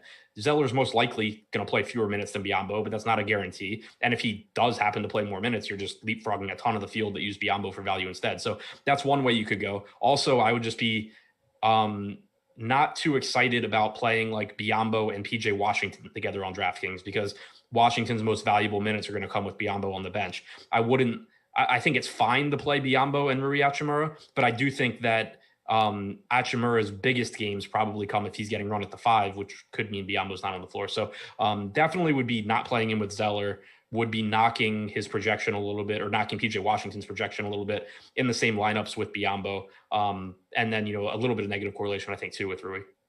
All right, let's break down the rest of these guys here. The more well-known options from this team at the guard and forward positions. Terry Rozier last game played 44 minutes in that overtime loss to Phoenix. So what 39 in regulation. Gordon Hayward played 41 and 36 in regulation. And even Devontae Graham worked his way up to 39, played 34 minutes in regulation in that one. So the minutes are certainly appealing. PJ Washington played 44 total, 39 in reg. So just monster minutes for those 4 guys.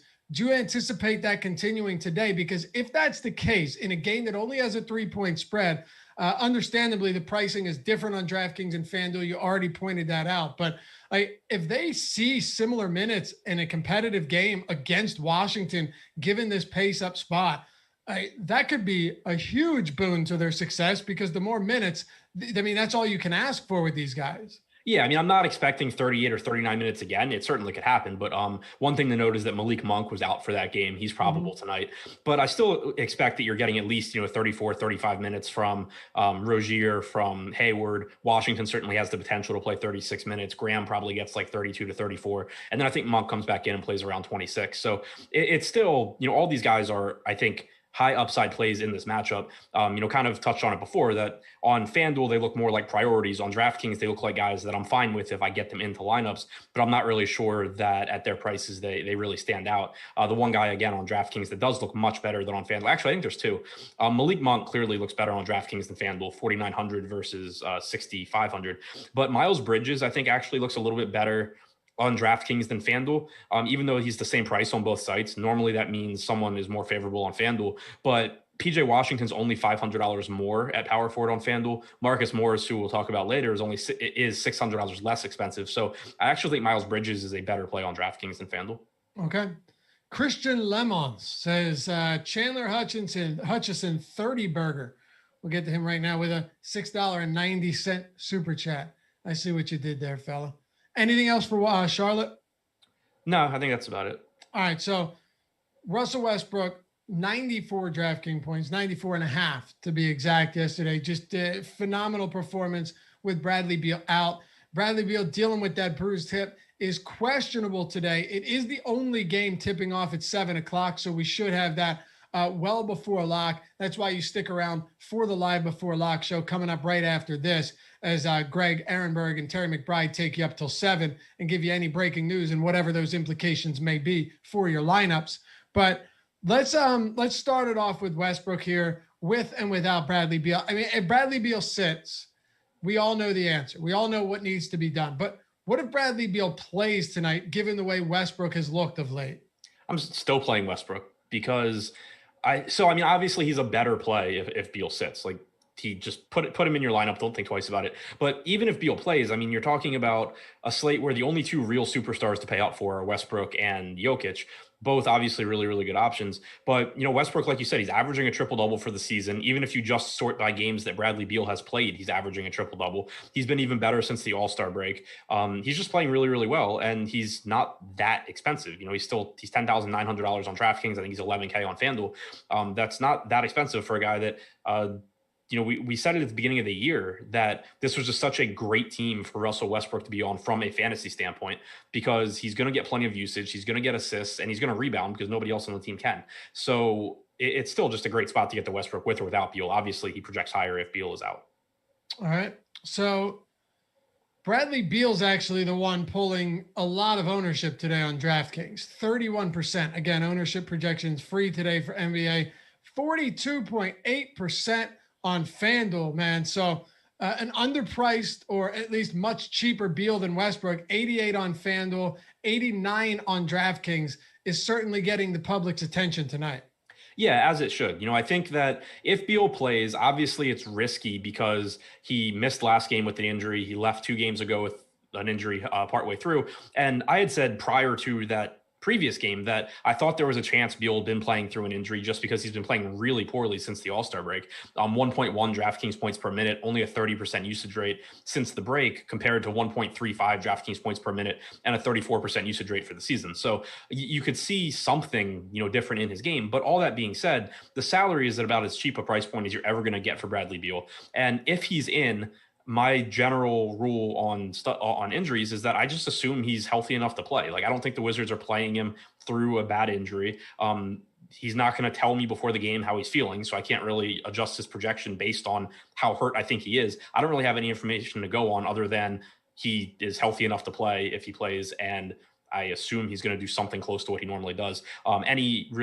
Any uncertainty I have is kind of just alleviated by the fact that he's sub $9,000. So I do think if he plays, it's kind of a spot where, maybe there's a little bit more risk, a little bit more volatility because of his health, but I don't think there's a whole lot you can do. You can't just say, oh, I'm going to project him for 10 less points because he was hurt yesterday. How do you think working him and Westbrook in the same lineups will work today? I think so. I guess that's one spot where, I said I like Westbrook if Beal plays. It would give you another relatively high upside guy in Beal. Like, you could conceivably go like Beal plus Jokic, save a little bit of money off Westbrook. I think that would be fine. I think playing Beal and Westbrook together at their prices is fine because Beal is so cheap.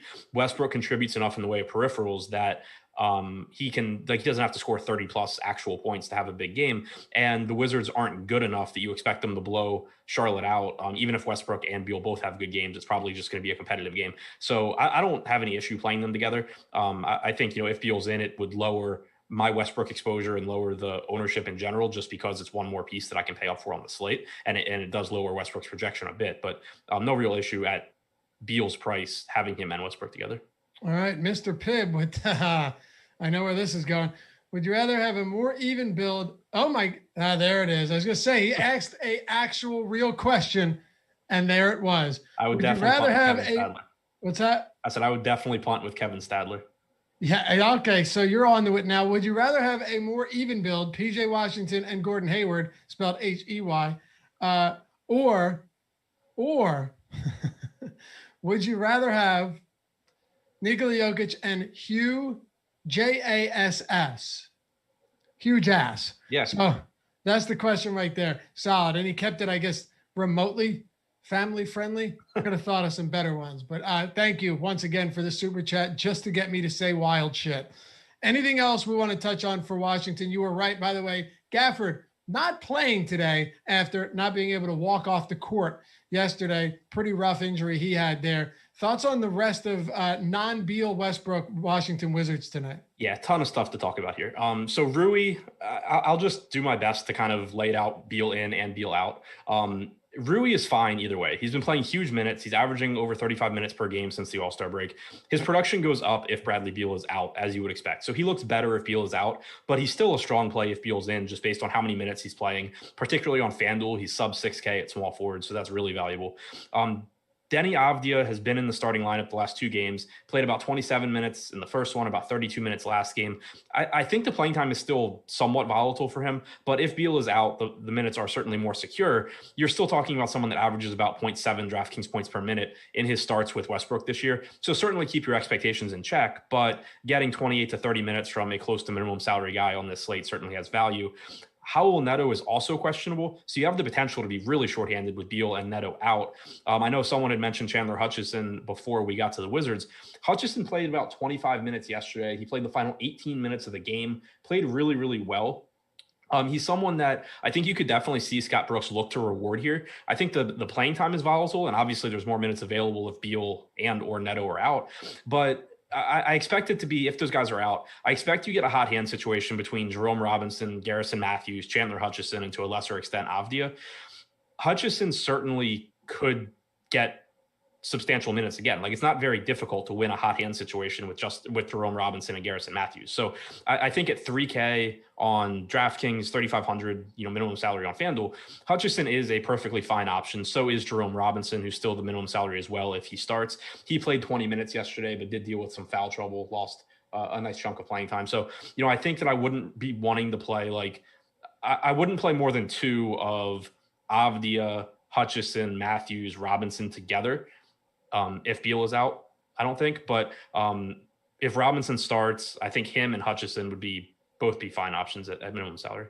So the weird thing about Hutchison yesterday was in his debut, he played 6 minutes in the first half, 6.5 minutes. And then he played around 19 minutes in the second half. Not only did he play 19 minutes, but coming off of the bench, obviously this all turned into one huge rotation, played the final 6.5 minutes of the third quarter and then the entire fourth quarter. So he played, again, almost 19 straight minutes in the second half and closed out the game alongside Westbrook, Rui, Len, and Avdia. So that is a strange one to me. And it goes kind of to what you're saying. Does the hot hand approach apply every night with Scott Brooks, especially on a team that doesn't have a lot of great players outside of Beal and Westbrook? Sure. But was the initial idea for Hutchison to give him a much shorter second rotation, but Brooks just liked what he saw in the first half? I really don't know the answer to that.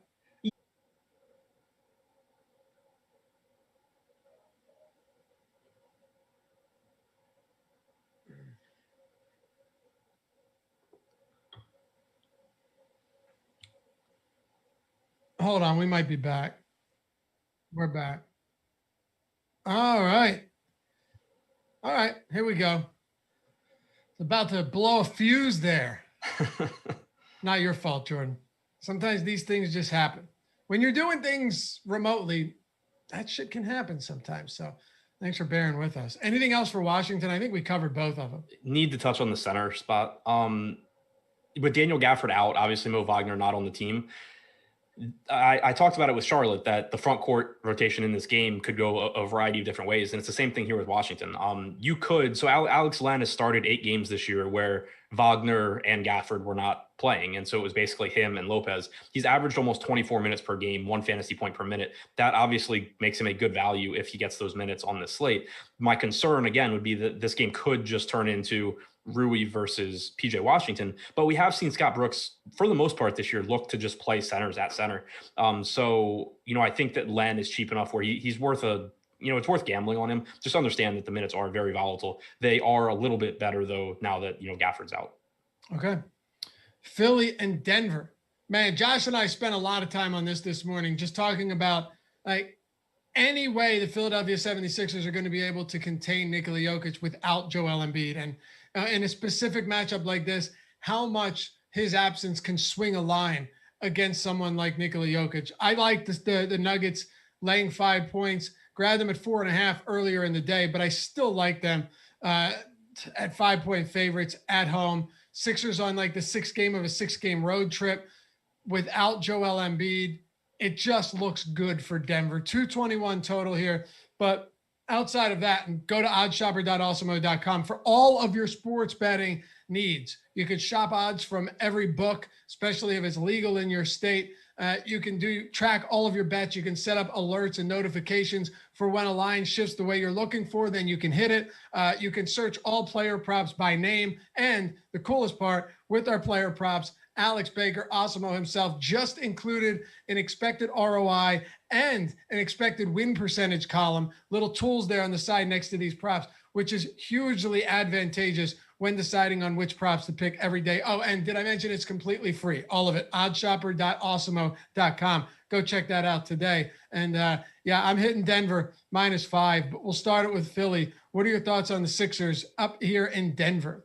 Yeah, pretty tough spot.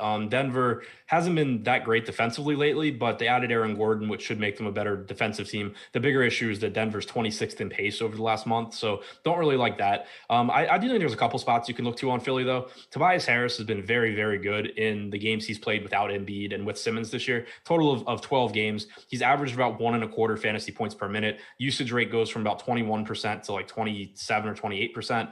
Rebounding numbers go up, assist numbers go up. So Harris, I think, still looks like a high upside option. Ben Simmons, same thing. His per minute production has been pretty similar in games that he's played with Embiid versus the games without him, but his usage rate jumps by 4 to 5 points. Rebounds go up a little bit. So he has a higher ceiling, I think. The problem, of course, is that Simmons not the most efficient scorer, doesn't really like to shoot the ball. So a higher ceiling, but still kind of the same per minute production. He is very favorably priced on FanDuel at 7,900 though. So Harris and Simmons, the two highest upside options here as usual. Dwight Howard, only 5,100 on FanDuel, 5,800 on DraftKings. He's only averaged about 23 minutes per game in the games without Embiid, but keep in mind, he's now been ejected from back-to-back games. So that is driving down the number of, his average playing time. I think assuming he doesn't get ejected from this game or get in foul trouble, you're looking at least, 25, 26 minutes. And there's certainly the potential for more if Philadelphia decides they would rather have Dwight Howard on the floor with Nikola Jokic than Mike Scott. So definitely a pretty high upside play for Howard, who has averaged 1.1 fantasy points per minute without Embiid. Howard's their only shot of being able to somewhat slow down Nikola Jokic too. It's just a matter of do they say we're going to take this shot with Howard, or do they just say, screw it, we're going to just hope that we somehow score more points than Jokic? Yeah, but in order to do that, you're leaning on Mike Scott, so It doesn't make a difference anyway. Right, that's the thing too. It's not like, you don't have a great score. Sure, once in a while knock down threes, but you're not replacing Dwight Howard with an instant bucket, is what I'm saying. Do you think they just put Simmons on Jokic? No, I don't. Maybe for short stretches. I think they try it with Dwight, and essentially Doc Rivers goes, you know what? If Jokic wants to spend less time in the post because he can jack up more 3-pointers with Dwight Howard on the floor, we'll give him those 3-pointers, even though he's been a pretty good 3-point shooter. Would you rather have Nikola Jokic doing damage in the paint? I mean, just instant bucket, whatever he wants against Mike Scott, or would you rather have Dwight Howard in there and force him to take some from beyond the arc? I personally think it's the latter. Maybe they send more double triples at him and hope that Michael Porter Jr. and the like and Will Barton aren't knocking down shots. But Nikola Jokic is so good at passing out of doubles and so good at passing for a big man that there really aren't any lock him up options when you don't have Joel Embiid on the floor. Yeah, I agree completely. I think it just sets up as a really, really good spot for Jokic. I assume at the very least Howard gets an opportunity to. That's my thinking too. So and again, 5,800 on DraftKings, it's fine. There's obviously some risk there, but 5,100 on FanDuel, I think is a very, very good price tag. Only a couple players in the entire league are allowing a lower field goal percentage at the rim than Dwight Howard this season, by the way. 50% shooting at the rim. If you look at the defensive field goal percentage on NBA stats, it's a very good number. Don't slight Dwight Howard. I saw someone mention in the chat by saying that he can't still play defense, can't still protect the rim. He can. He's just not nearly as agile or versatile as Joel Embiid anymore. So I think the shot you take here is with Dwight Howard. If he doesn't get in foul trouble, if he doesn't get ejected, how many minutes can he play, Adam? Because if he plays good minutes here, if you get, and we've seen it before, if you get 28 minutes from Dwight, I think you could see a really solid game here. It's just a matter of whether or not he's on the floor. Yeah, exactly. The most minutes he has played in a game this season is 35. He's played 30 or more minutes 4 times. Right, but they were more recently, weren't they? 32 minutes on March 21st, 30 minutes on March 17th. Yeah, and 28 minutes on March 16th. So 3 of 1, 2, 3, 4, 5, 6, 7. 3 of his last 7 games, he's played 28 plus. 2 of those games, he's been ejected. That one against, it was the Clippers and the Lakers, right? Yeah, both at the Staples Center. He got ejected after playing 19 minutes, but there was still a good amount of time, I thought, left in that game. So I think he was on pace to play decent minutes. I don't know. You guys have to make your decision on that one. But if you agree that Dwight Howard could be the way that Doc tries to slow down Jokic, he actually makes for a really solid option. If we throw out ejections, assume he doesn't get in foul trouble, I think the average playing time you would expect from him is like 26, 27 minutes. And there's definitely a path to more minutes. Agreed. Do you have any other thoughts here on the Sixers before we flip it over to Denver? No, nothing really worth mentioning. I mean, it's a 4-game slate. So like if you're playing a lot of lineups and you get to some cheap Seth Curry or Danny Green, don't redo everything, but they're also not guys that I would really be seeking out. Okay. Dwight Howard, like 30 seconds into the fourth quarter, was ejected. So who knows how many minutes he would have played in the fourth. That game was getting out of control anyway. So I think we already pretty much told people where we're at on Nikola Jokic today. I think it's a smash spot for him. His points, assists, rebounds prop is at 41.5. No problem taking the over on that. Last I looked, there was no real juice on the over either. It's a nice spot. I do have one very, very small concern on Jokic. Yeah, please. And it's, again, on a 4-game slate and in the spot, all that, it's not really changing how I view him today, but it is something I want to pay attention to. If you remember last year, he was playing like 32, 33 minutes per game because he had a competent backup in Mason Plumlee that was playing minutes. This year, he hasn't had a backup. He had, Isaiah Hartenstein. Now with the addition of Aaron Gordon, last game you had JaMychal Green playing when Jokic wasn't on the floor. Millsap, coming off the bench as well. You have JaVale McGee, who didn't play, but, is a backup too. I wouldn't be surprised if, like, from this point to the end of the season, Jokic averages a couple minutes less per game than he has so far this year. Last game, he played 17 minutes in the first half, so put him on pace for 34. He's averaged 35.7 for the year. Again, I'm not doing anything with it on this slate. That is something I think is worth paying attention to. It wouldn't be surprising to me if you start seeing more 33 and 34 minute games out of Jokic and less, 37, 38 minute games. Fair enough. So then outside of that, how do you feel about him? Love him. Okay. Do you like anybody else for Denver today? Because we have to at least acknowledge that the Sixers, despite losing one of the best defensive players in the league in Joel Embiid, have still played pretty solid defense and have been involved in a good amount of low-scoring games since he went out. Yeah, it's still a tough spot for Denver. Still not very appealing pricing, I don't think. Obviously, if you're not getting to Jokic in a lineup, Jamal Murray is the guy that makes a lot of sense just because if Jokic has an off game, there's a good chance that Murray's the guy picking it up. Same really can be said for Michael Porter. We still don't really have a very good idea of how Aaron Gordon's going to affect everything since he only played 1 game and that game only really lasted 3 quarters. But I think both of those guys still have high ceilings. Will Barton playing huge minutes still as well. All those guys are fine in tournaments, but they don't stand out the way Jokic does. I do think also if you're playing large field tournaments, JaMychal Green is an okay spot to take a shot on just because he was getting those backup center minutes behind Jokic. Obviously, that doesn't leave him many minutes to play, but it does give him very productive minutes when he's out there. He's really cheap. I assume he's not going to have any ownership because he really shouldn't. So that's just a guy where high upside, most likely going to disappoint. But, if you're going to gamble on low-owned guys with very questionable minutes, you at least want them to be guys that produce at a high rate. Okay. Nothing else for Denver then? No. Baseball season, 2 days away. We got an awesome team. We got awesome content. We got awesome free shows coming up. But if you want to check out everything we've got at Awesemo, we also have an incredible promo. It's the starting 9 promo at awesemo.com/promos. Jordan Klein's going to put it up on the screen right now. For $9, you get, all it is, $9, you get an entire week. Well, no, more than that. Sorry, 9 days of Awesemo Plus MLB content for just $9 to start your season off on the right foot.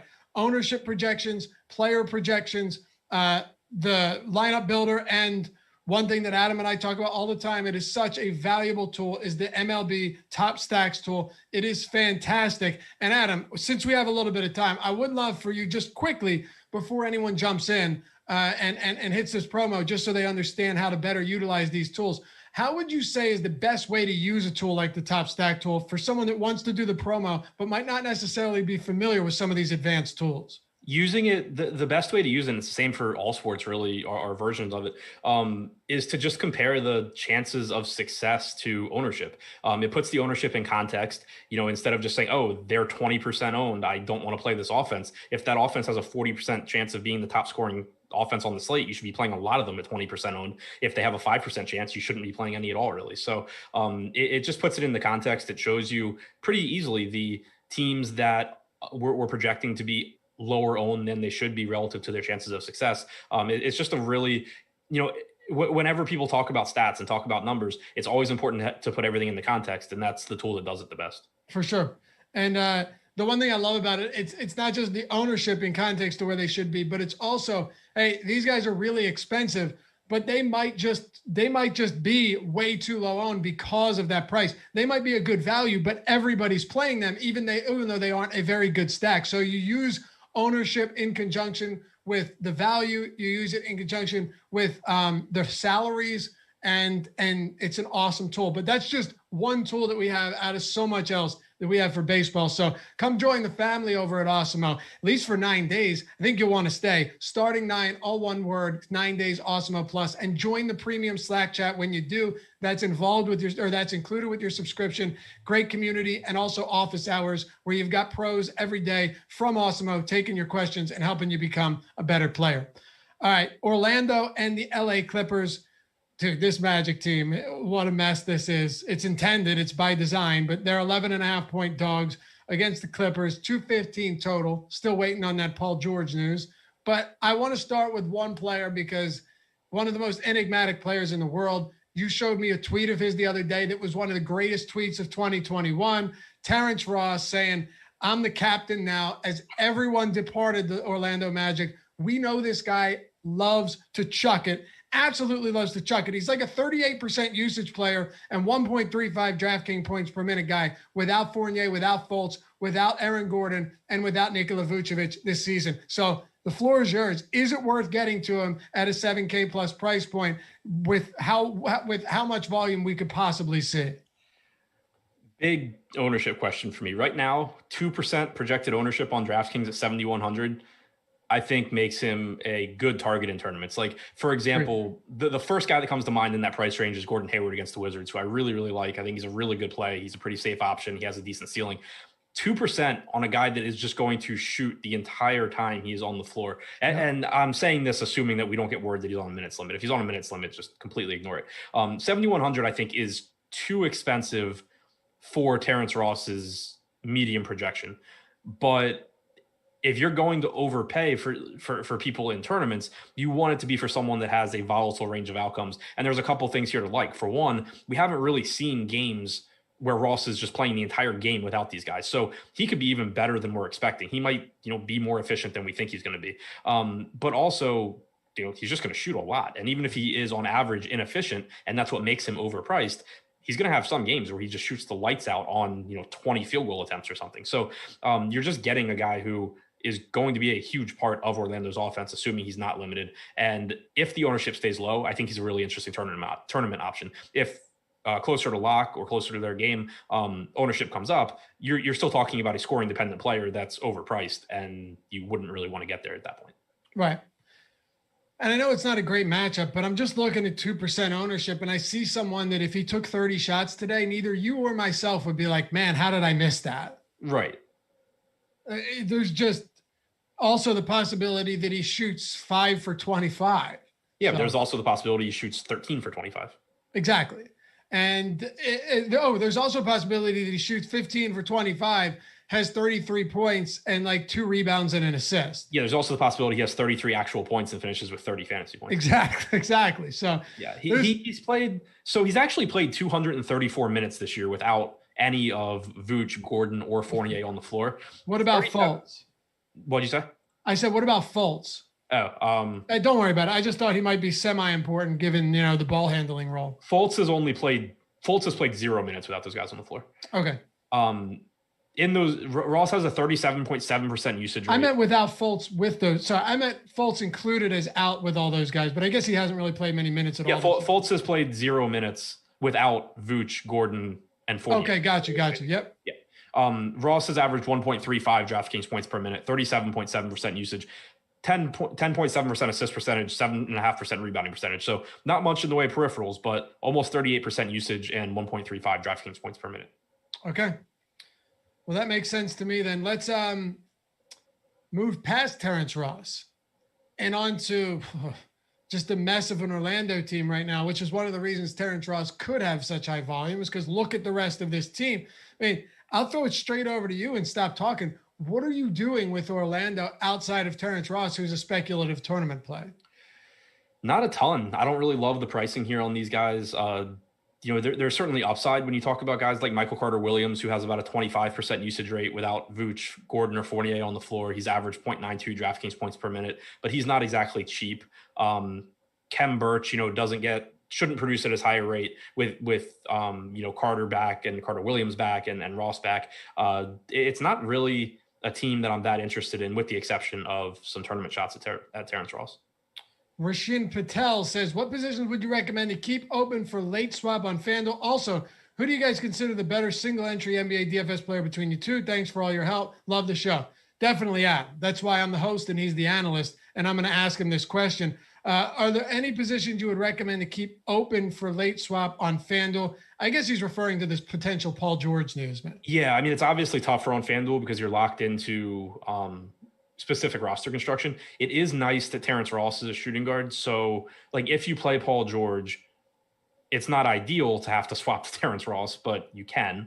The big thing, I think, is I'm going to try to keep, and to be fair, I'm only playing DraftKings tonight, but this would apply in general. I'm going to try and keep 2 or 3 spots open in lineups where I have Paul George, because there's so many different ways the news can break in the Clippers game. And there's not one specific guy that I would want to swap to, I don't think. I guess you could go to Devin Booker. That would be fine. But I think that, if you can, keeping 2 or 3 spots open so that if Kawhi ends up being out, you can play Paul George. If George ends up out, you can get to Kawhi.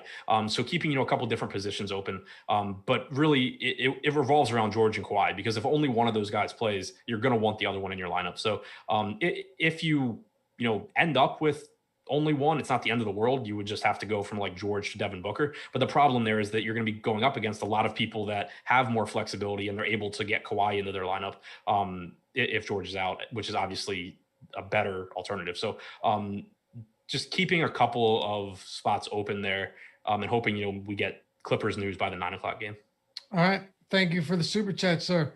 16% of people watching this show have liked it. I know we had some technical issues, but please forgive us. 500 likes is the goal. We're at 323. Just trip on your way to that like button. Hammer it, smash it, whatever you want to use, whatever you want to call it. Get us there before live. Set us up nice for those guys going up till 7. Appreciate you in advance. I know you can do it. All right. What else for Orlando, if anything? Not much of anything. All right. Let's talk about the Clippers then. No Serge Ibaka, no Patrick Beverley, no Rajon Rondo, same as last night. Paul George is questionable, though, so this is huge news that will be pending for one of 2 10:00 games. Are you interested right now in what are you interested in right now if Paul George is active? That would be the better way to put it. If Paul George is active, I'm interested in George. I'm interested in Kawhi. I'm obviously less interested in George than I would be if Kawhi were to not play. I'm less interested in Kawhi than I would be if George were to not play. But both guys are still perfectly fine options, which is one thing to keep in mind when you are building your lineups. If you, let's say you leave 2 or 3 spots open and Kawhi is in, George is in, the Clippers, everybody's in. That's like the worst case scenario, because then you're just stuck with guys in sort of their least productive situation, but they're still not bad plays, especially like DraftKings, you have 8,800 Kawhi, you have $8,600 George. Having them together against the Magic certainly isn't ideal, because if they both go off, you're probably just beating the hell out of the Magic. But they're cheap enough where it's not the end of the world, especially on a 4-game slate, just to be stuck with both of them. But the upside for late news coming out here, where if George is ruled out, Kawhi goes from 1.3 fantasy points to 1.5 fantasy points per minute. George goes from 1.3 to 1.4 if Kawhi were to be a surprise scratch, which I think there's a greater than 0% chance happens. So the upside there is really good. Plus, you get the upside, obviously, if one of these guys is out. Morris looks better, Jackson looks better, Batum looks better, Terrence Mann becomes a play. So having that flexibility gives you a lot of upside. Worst case scenario, if they're ruled in, George is still fine, Kawhi is still fine, Zubats is still fine, Morris is still fine. They're just not as good as they would be if George is out. All right. So then, and by the way, Jerome Robinson will start for Beal if Beal is out. Don't spread fake news in the chat, please. It's not good. No one likes fake news. But yeah, more than anything, we know that he'll start if Beal is out. Someone might say that's an indicator that he won't play because, well, why would you say who's starting if he's out? But we all know not to speculate. We usually get it wrong. If George sits, break this scenario down for us. What did we learn after yesterday? And if you noticed when we did the lineup study today, Adam, Chipotle Addict took 100K to first in the big tournament on DraftKings. Clearly a late swap. He had 3 LA Clippers in his lineup because jumped on that Paul George news and, took first place because of it. Yeah. So yesterday we got Reggie Jackson. Luke Kennard joined the starting lineup. He played 32 minutes. He played well. He obviously is someone you can look to if George is out. Reggie Jackson continued to start. He only played 22 minutes though, which was kind of surprising because, obviously no Lou Williams, no Rajon Rondo, and then no George. It seemed like a pretty good chance that Jackson was going to approach 30 minutes, but that didn't happen. You got Terrence Mann playing 34, 33 minutes off the bench. So I think that you can go to Jackson if George is out. He still performed well. He just played 22 minutes, but obviously there's room for him to play more minutes. You can also look to Terrence Mann, who has been a pretty big part of the rotation since Lou Williams left. And he's someone that he rebounds really well for a guard. So even though he's not the highest usage guy, he produces pretty consistently because the rebounds are there and then he does enough in the way of scoring to still give you some pretty good games. So Terrence Mann would be fine, obviously look better if George is out as well. Nick Batum played 27 minutes yesterday. I would expect more of the same there. Certainly not the highest upside guy, but does get a bump if George is out too. Okay. Oh, and Marcus Morris, I forgot because he's a good play either way. But he played 37 minutes yesterday. I would expect him to get more run if George is out. Overall, he has averaged about 30 minutes per game in the games he has started with Kawhi this year. He's averaged 0.9 DraftKings points per minute. 5,100 on DraftKings, I think, is fine with or without George. It looks a lot better if he's out. 4,500 on FanDuel, I think, is a very good value regardless of what Paul George is doing. You think there's any possibility that given the matchup against a skeleton squad Orlando team, and the second leg of a back-to-back for the Clippers, that George could play and Kawhi sits tonight? Yeah, I do. Especially because there's some teams that have been very honest on their injury reports this year, and the Clippers are not one of them. Literally last night, Paul George was not on the injury report, and then he was just not playing. So yeah, I do think there is a greater than 0% chance that you get George in, Kawhi out. You could get Marcus Morris resting too. Nothing from this team tonight would surprise me, which is again why I think it's really important to try and leave multiple spots open so that you can just optimize to whatever does happen, because it feels like something weird is going to happen.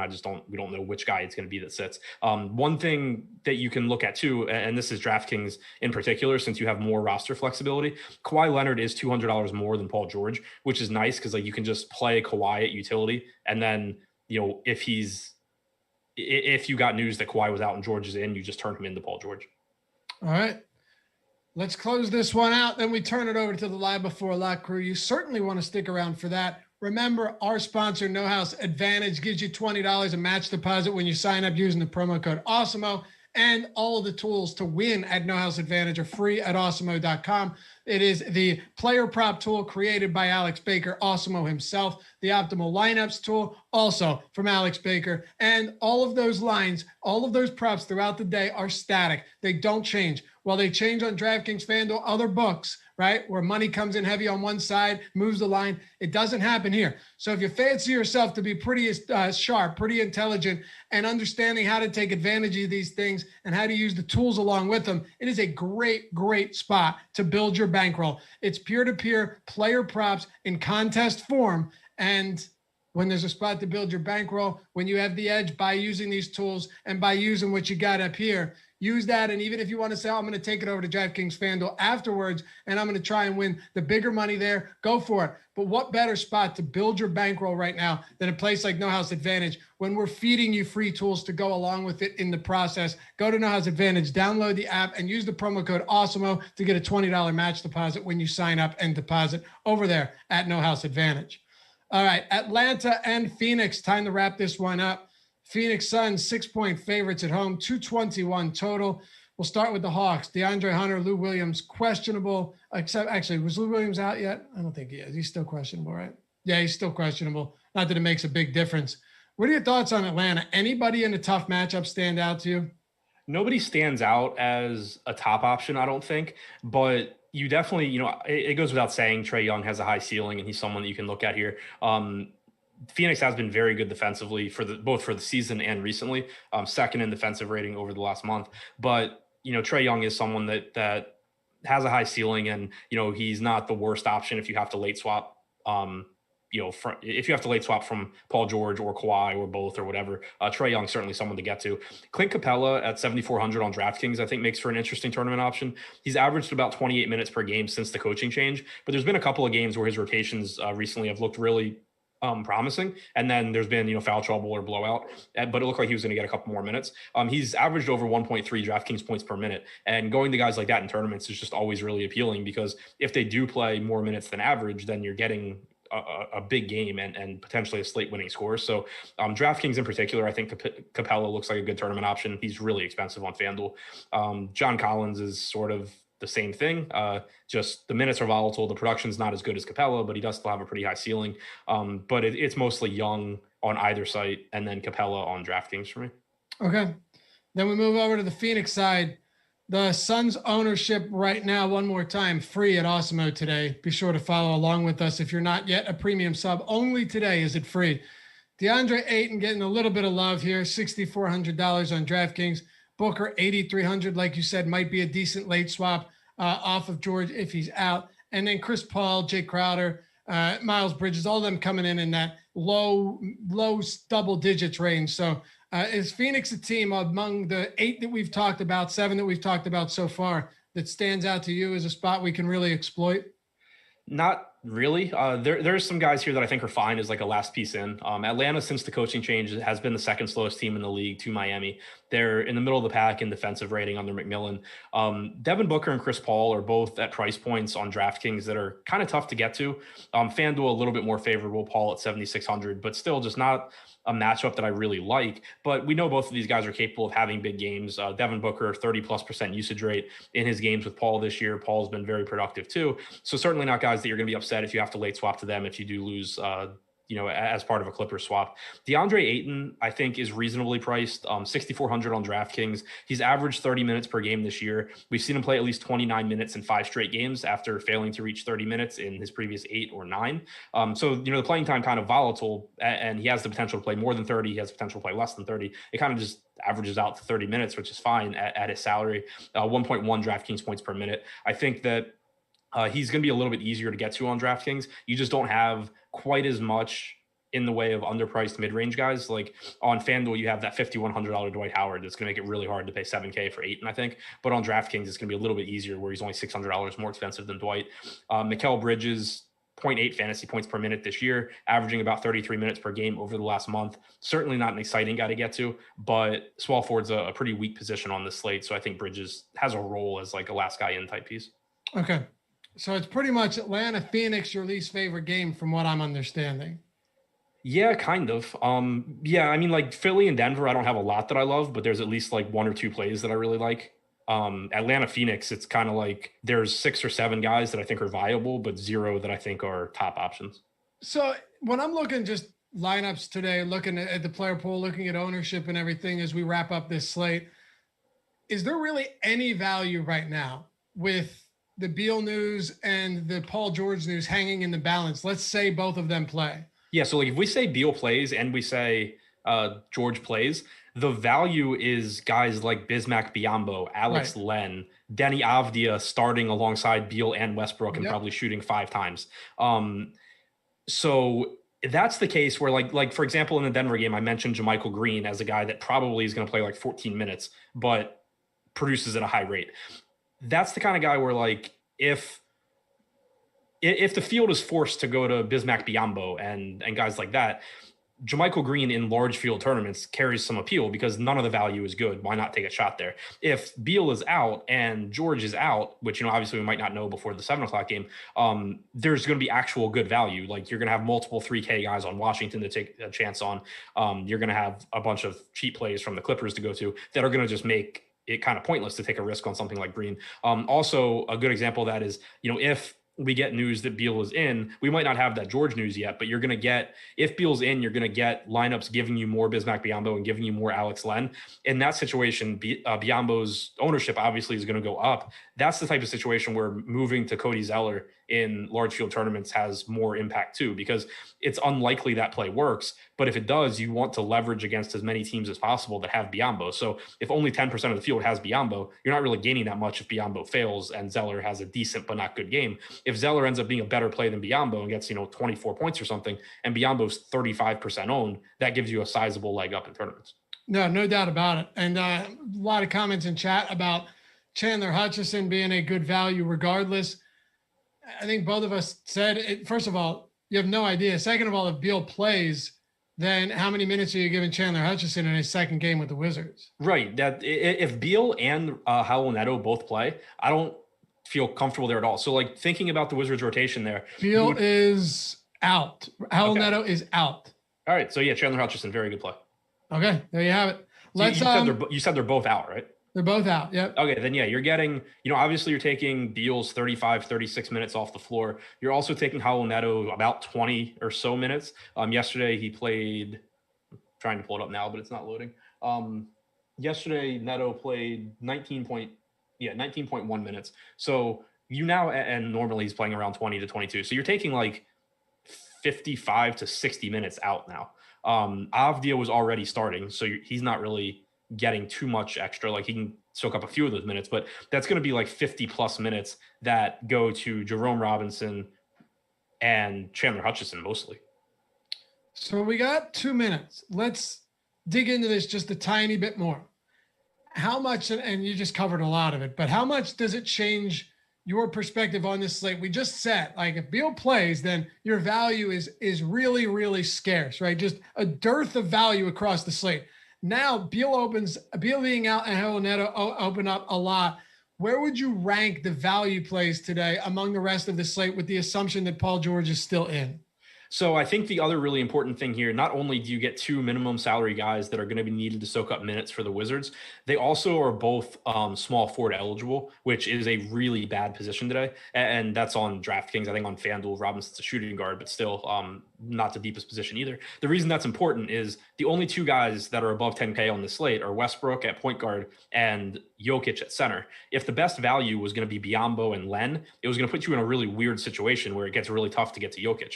Now you can just punt small forward or shooting guard or both very, very easily, lock in 100 plus points from Westbrook and Jokic, and then still have plenty of money to play, to leave some room for Clippers and what have you. So I think the positions that the Wizards play, the cheap guys, Avdia, a forward as well, the position that those guys play in addition to their salaries just makes them much, much better value in terms of building a lineup. Not necessarily that they produce at a higher rate or a very good rate, but like you saw yesterday, like last night, for example, I had a good night. I had Jerome Robinson and I had Avdia get like 24 points. Robinson scored like 16, but because I was able to get to a bunch of guys that scored a ton, I was able to get to Harden and Westbrook, for example. It didn't really matter that I only had 16 from a roster spot where the position was weak anyway. So I think that's what opens up a lot here. If pay attention to how ownership shakes out, because I don't like Garrison Matthews here, but if he's getting substantially less ownership than guys like Hutchison and Robinson, it's probably worth taking a shot in tournaments, just because, again, I think to some extent it's going to be a hot hand situation here where, like, if Matthews is shooting well, he plays more minutes down the stretch, for example. Beautiful. Nice way to sum it up. That'll do it for us. We love you guys. Thanks for hanging out as always. We're 33 likes away from 500. Let's get there as we do this crossover. Coming up next, it's Greg and Terry. The deeper dive is over. Live before a lot coming up next. Best of luck today. And remember, if you guys win, make sure you have the Awesemo logo when you win the avatar, because not only if it's a 5,000 person or more contest and you take first through third, not only will you get a free month of Awesemo Plus, but we'll shout you out on the Hall of Fame segment that we'll do when we've got some big winners. Big winners in your mind. It could be 1,000, could be 100,000, whatever. Make sure to grab that avatar just in case something good happens to go down right there. We'll see you back here tomorrow, guys. Thanks for watching.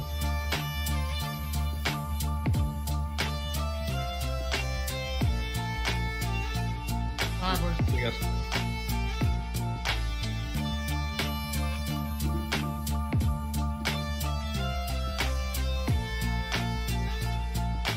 Up. What's going on? Not much, buddy. What's happening? Not too much. Well, I mean, news-wise there is, except I don't know. It's every single day. I don't know how it happens, but there's a news item whenever I'm hosting Live Before Lock, like 2 minutes before the show starts. Without fail, there's some sort of. And it's not something insignificant either. It's completely slate changing. Yep.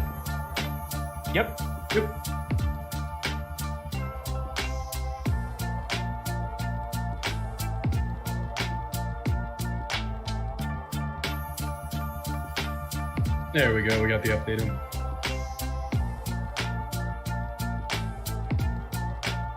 It is the Awesemo NBA Live Before Lock show, sponsored by No House Advantage.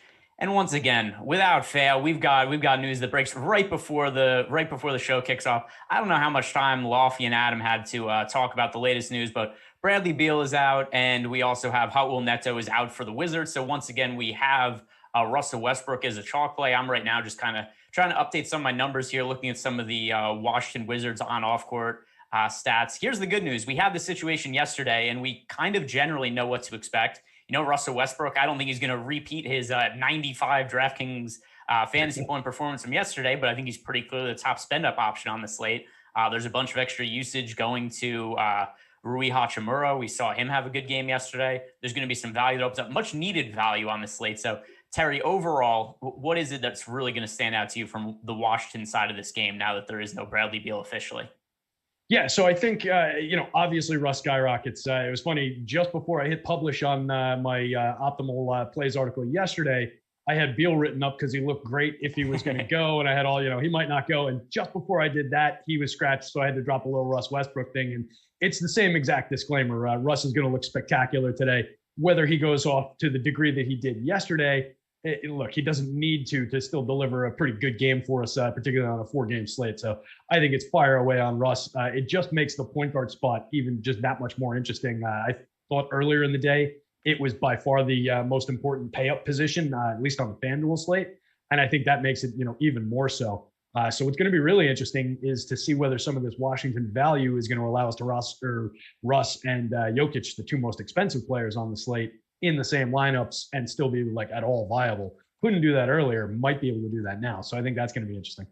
Yeah, I'm just refreshing the ownership page right now. By the way, guys, everybody, the ownership is free at awesemo.com. So definitely go check that out. It's free, so no reason to not check it out. Also, don't forget to like the video we're doing. Also, subscribe to the YouTube channel because that's how we're able to keep doing stuff like give away free ownership. So all the incentive to hit that up. We have not gotten an ownership update yet for the Russell Westbrook news. So just kind of a general question. At what percentage would Westbrook have to be owned in GPPs, FanDuel and/or DraftKings for you to consider going underweight to the field on him? Wow. Probably well over 50, I think, into the 60s probably. I would maybe start to think about, all right, maybe I only want him in like half of my lineups. I think he's that good a play. So I would be willing to ride that, pretty high up before I start really thinking about undercutting. There are very good options at the point guard spot.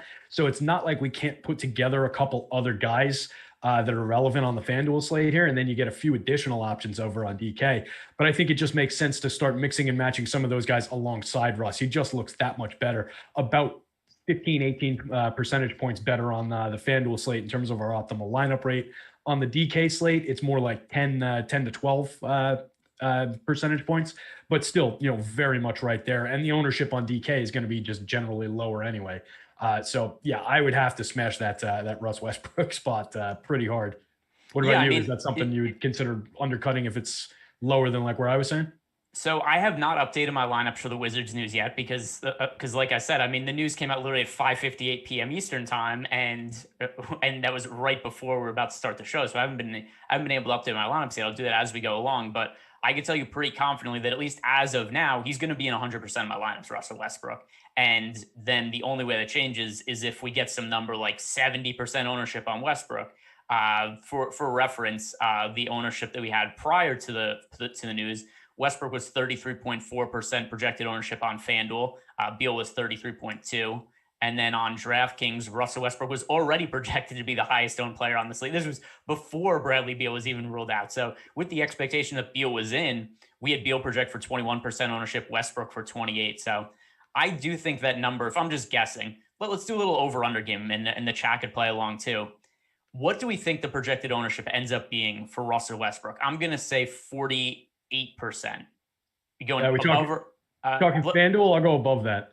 Let's go DraftKings, 48%. Are you going to go over or under that number? I'll go a little under on DK, just a few more flexibility options. I'll go a little over on FanDuel on that number, if that's your number for FanDuel. Yeah, I think it's safe to assume it's probably going to be somewhere around the 50% mark. We'll see when it updates. We'll see who ends up. We'll see what it ends up being. By the way, do we have a super chat here from a dear friend of the program, Gene B. Kim. Do you think Lindor will sign an extension or no? Yes, Steve Cohen has unlimited money. I assume that he is going to end up giving that extension to Lindor. And oddly, they're kind of negotiating on Twitter. And by the way, probably a good time to also point out that anybody who's interested in MLB DFS, that it is almost opening day. And if you use the promo code starting9, that's starting9 with the numeral 9, for only $9, you will get MLB access for the first 9 days. So it could be 9 days a season, or I guess you could sign up on April 2nd to get 9 days from there. Gives you access to everything we have to offer MLB DFS, including player projections, ownership projections, top stacks, lineup builder, and our premium Slack chat. Offer is valid through April 9th. So go check that out. And obviously, all the more reason getting the premium Slack chat, just another avenue to go troll Terry and I. So highly recommend that we get in on that. And yeah, hit us up with questions. Greg jokes, and it's totally true. We definitely get a lot of fun and interesting and funny pings. But more to the point, hit me up anytime with questions and stuff like that when you get in Slack, guys. I'm here to help. It's part of my job these days, so feel free, ping me, bother me all you want. I'm happy to help. I created a little DFS 101 channel in our Slack channels as well, so people who are just getting started, kind of looking for a little bit more friendly room, a little less trolling on very new user type questions. How do I use FC? Things like that. Jump into DFS 101. It's a pretty good little group we've got going on. And say hi. Happy to talk shop, answer any questions anytime. And we are going to crush baseball this year, guys. Get on board for baseball quick. Yeah, for sure. Using that promo code starting9, good way to get in, dip your toes in MLDFS, and do it without really much of an investment, only $9. So talking about some of these value plays on the Wizards now, who are you prioritizing for cheap? I think that Alex Len is certainly viable. Chandler Hutchinson, Denny was absolutely just dog crap yesterday, except, if we look at some of the other cheap options, they all kind of suck too. So, it's relative to some of the other plays that we have available to us. I think that we're going to have to get some of these guys into lineups, but which of them are you really highly prioritizing? And Jerome Robinson, who's going to be starting again, what do you make of his terrible outing yesterday, which kind of worked out because he had 6 defensive stats and nothing else? Yes. It's an ugly group of players, but we've got several guys at the minimum price. They're just baked in value here now. So we're going to have to roster these guys in probably in a rotation of who's in my lineup, who's not. I don't know how many of them I want at the same time, although it's fairly affordable if you wanted to go that route and try and get to those, Westbrook and Jokic lineups. It depends really for me, how it all shakes out as we run the simulations, as I get my stuff updated, who's coming out ahead in terms of leverage now that the ownership is changing on these things. But yeah, we're going to see Robinson get a fair share of minutes again. We'll see Garrison Matthews probably be relevant. We saw Chandler Hutchinson get a nice little run, and he could definitely get a boost out of this. He's only 3,600 at the small forward on FanDuel, which makes him very interesting to me. So I think he's going to be very much in play. He was positively leveraged and kind of interesting already.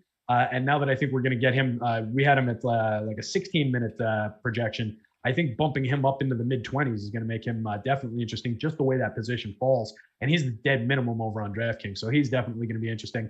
Len was a guy that was coming up for me already anyway. I assume if he's going to be out on the court for 20-some-odd minutes, over a fantasy point per minute producer from 3,900, we can get to him as well. But now that we've got the money to spend at the center spot on FanDuel, I don't know that we need to get to him. I would probably look for ways at least to see if the close enough to the optimal construction path is going to let me get to Jokic in that center spot now. I was getting a good amount of Alex Len earlier in the day alongside Dwight Howard, not alongside, but him and Dwight Howard were two of my leading centers through the day. Just looked like a good pay down spot. So really, I think you can go any different way. I think this really does benefit Rui Hachimura nicely, and he's been playing pretty well, and the price hasn't really jumped. He's still only 5,700. Another guy plays the small forward on FanDuel. Denny Avdia has been kind of disappointing this year. He's a guy that when he came into the league in the draft, I always like guys like that who have played in the Euro leagues for a couple of years. And, even if they're a couple of years, even if they're youngish in their early 20s, they've got experience since they were 16 playing against grown men.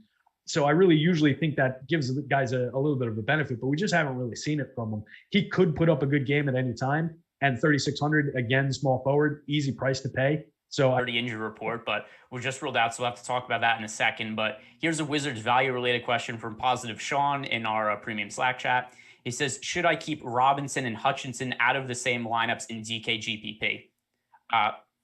For me, I have no problem with both of them being in the same lineup. I mean, there's so little value on the slate outside of the Wizards, and both of them are cheap enough. Like, you could get 18 fantasy points out of both of them, and they could end up in the optimal lineup. So I don't think there's any issue with Jerome Robinson and Chandler Hutchinson being in the same lineup together. Do you feel any differently, Terry? No, I think they're priced so that you can do that. And particularly on DK now, you're losing that value Monk play. He was kind of off the board for me on FanDuel where he was priced, but he was a pretty strong value on the FanDuel play. So, or I'm sorry, on the DK slate. So now that we're taking him out of the equation, I think it just makes the Wizards value plays all the more important. There really weren't a ton of good values on the slate. So now we know where we're getting them until something else changes. But I think you can go to those guys together pretty much no problem. All right, and now we have to talk about Malik Monk. He has now unexpectedly been ruled out. Like I said, he was probable to play. I was confused because somebody in the Slack chat posted, Malik Monk is out. I said, no, he's probable. And then I got the update on my phone right after that Malik Monk was out. So we did get a question from AK in our premium Slack chat. How does Monk being out affect the value on the slate? Let's go take a look over at the Charlotte side. This was not news that I was expecting. In fact, I was going to like Malik Monk a decent amount for this slate because he's the guy on the team who gets the biggest usage bump when LaMelo Ball is off the court. The playing time hasn't always been there for Malik Monk. However, as we've seen, he could score a bunch of points in a hurry. I think the other day he ended up scoring was like 21 points in the first half and it was like 9 minutes or something like that. So I figured his playing time was going to start to trend up, even though he did have to miss a game because of a foot issue. Since he was listed as probable, I thought that was not going to be a problem, but obviously it is an issue. So now we're left with the situation of what does the Malik Monk news mean? And then what potential value plays or other guys are you going to be getting to at a higher clip now, Terry, without him in the mix? Yeah, so like I was saying before when we were talking about Washington, he was really relevant to the DK slate. He was only 4,900 on DraftKings. Somehow he became one of the higher priced Charlotte Hornets on the FanDuel slate, and it kind of took him out of the mix. Despite the fact that he's their second leading scorer since LaMelo has been out. He's seen a significant uptick in usage. He doesn't do a lot outside of scoring, so he's kind of scoring dependent guy, but he's been doing it well. He was averaging over 20 real points per game in, I think it was like 24 and a half minutes, something like that in that stretch. So it's like a 4-game sample, but he's been playing, pretty damn well. So losing him on the DK slate is definitely an impact. I think it just, zeroes in with kind of a laser focus, some of that value on Washington. And then if you wanted to look at like Cody Martin on the Charlotte team now, 3,600 kind of replaces that value almost directly. He should see some of those minutes, I think. So we'll see him pick up a little bit of value, but I don't know how much people are going to go to him over the guys from Washington on the other side of this one. it's an interesting spot. And that's one where I might be willing to let what happens with his ownership kind of dictate where we land. So here's something that's really standing out to me. I'm just looking at the rotation right now and the potential minutes for Charlotte. And like, I don't think Brad Wanamaker plays a ton. I don't think Caleb Martin plays a ton. I think Cody Martin probably plays somewhere in the neighborhood of 22 to 24 minutes. So where that kind of leaves me now is I think Devontae Graham's playing time is really secure. So not only do I expect Devontae Graham to play over 30 minutes, but I think he has the potential to play upwards of like 36 minutes if everything goes well, especially if he's making shots. I think they're just going to leave him out on the court and they're going to give him extended run. And it's a really favorable matchup against Washington. This game has the highest total on the slate by, a fairly decent margin. So Devontae Graham now, I think, is somebody who's going to become a core piece of my lineups. Definitely can't feel great about that because there's a little bit of variance there. But I think with the amount of minutes that I'm going to expect to go to Devontae Graham, it's pretty hard for me to totally ignore him. So do you have any Devontae Graham takes? Do you feel any differently than me? It would just be the uncomfortableness of, the scoring dependent kind of a guy, but I think it makes sense to go to him. We'll have some money to spend now. He was in kind of that mid-tier 5,300 on FanDuel, a little bit more expensive, but you get point guard and shooting guard out of him over on DK. But at 61, he was a bit of a question mark for me on DK, and he's negatively leveraged. So that's the only concern. You're buying into a negatively leveraged scoring dependent guy. So if he has that clunky night, you're going down pretty quickly in flames here. But I do think, it makes some sense given that, the numbers we had in here previously were based on like a 28-minute projection. So we're going to see him land in the optimal lineup pretty significantly more frequently now. So I think that's going to even out a little bit. So if it comes down to, it doesn't even have to be positive leverage, but if we see, it was negative 8.5 last I saw on FanDuel, let's say, if that comes down more into the 2-3 territory, it's getting safer to do that for a scoring dependent kind of a guy. And he's going to have plenty of opportunity. And like you said, if he's making that shot, he's an easy guy to leave out on the court and let him do his thing in a pace up game in a fast paced spot like this. So I like the call. Yeah. And then, we have all of a sudden now and the other thing also is kind of a little all over the place. My thoughts right now as I'm updating my lineups and projections, but everybody here kind of gets a little boost across the board because team already shorthanded without LaMelo Ball. So, everybody, Gordon Hayward, Terry Rozier, Devontae Graham, even PJ Washington, a little bit of usage going there. These are all guys who I kind of thought is not great plays earlier. Now these are all plays who I'm probably going to get in like the 15 to 20% range in my lineups. Devontae Graham being a little bit higher than that. Cody Martin's going to be a value play that I'm going to want to get to. But yeah, now I think we really have to look at Charlotte and the Wizards as priority plays for now on the early slate. But then there's the other question here of also Paul George is questionable to play. And I have a feeling that the Wizards, at least the game isn't at 7 just for this reason. I think the Clippers have the potential to ruin the slate a minute after the game starts. Like I think they could just totally be like, hey, we're starting these guys who are totally different than what's listed on our injury report. Easily. But at least the hopes are going to stay alive until the 10 p.m. games. But with the potential for late scratches from the Clippers, Paul George lists is questionable. Tail end of a back-to-back. Frankly, I think it's very unlikely Kawhi Leonard plays in this game. I was stunned he's not listed on the injury report. If we look at some of the rest patterns for the Clippers this year, if we're looking at how they've handled situations this year, I would think it's more likely that Paul George plays and Kawhi Leonard sits. I don't have a whole lot of confidence in that because it doesn't line up with what's on the injury report. But if we look at the patterns for the rest games this year, it's a game they're 11.5-point favorites at home against Orlando. They played yesterday against the Bucks, so it's the tail end of a back-to-back. Paul George sat yesterday. Generally this year, when one of Paul George or Kawhi Leonard sits on the front end of a back-to-back, the other one rests on the back end of the back-to-back, and the other one plays. But yet they don't have Kawhi on the injury report. Paul George is, but at the same time, too, it's almost like a boy who cried wolf type situation where I don't know if any of these injuries are legitimate for the Clippers. Somebody could be, like Paul George could be legitimately hurt, but I can't buy into that when he's gotten scratched with dizziness. When Kawhi Leonard has been scratched with an illness right before a game starts, we have those kind of situations going on where I think they just kind of BS a lot of injury reports because, they're trying to rest guys and find ways to rest guys without calling it rest. So what are you doing with the Clippers news? And is there any part of you that wants to leave lineup spots available to potentially be able to swap onto lower owned value plays? Yeah, so I think it makes sense to game plan for this one way or the other, or probably in this case, like 3 different ways, because I think it could go any one of those 3 ways. I think we could see the situation, like you were saying, where back-to-back Kawhi's out, it makes a ton of sense. That's what they've been doing. It's just, I think, because of the George questionable tag, that they would not list Kawhi as also questionable, just keep everybody guessing and make it really annoying and confusing for everyone. So I could see George playing, Kawhi sitting. I could see Kawhi playing and George sitting. And I could see both of them sitting, honestly, because they do not need them to beat this Orlando team. Like, is there any reason in the world to think that a team that's mostly comprised of NBA veterans can't beat like a G League team? I really don't see it. So maybe they're just going to look and make a little bit more competitive of a contest and just roll with, the Nick Batums, Terrence Manns, Reggie Jacksons, Zubac, and Marcus Morrises of the world. It's really up in the air, but I do want to leave some room for those guys. I was getting to a fair amount of Marcus Morris anyway. I think he's pretty relevant on the FanDuel slate for 4,500 from the power forward spot, just one of the values that was kind of clicking in for me. So I think given, whichever direction the news goes, he could be super relevant. We saw him play like 37 minutes the other night.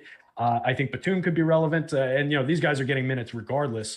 But then you get down to like a Luke Kennard, jumps from a 9.2 that we had him before, probably into like the 20-minute range, and he's a min price guy on FanDuel, 3,500, 3,400 on DK, but he has that shooting guard and small forward flexibility that we like to look for. So he just adds a ton of utility over there. So yeah, there's definitely going to be plays here depending on where the news goes. I think it makes sense to leave some room for it.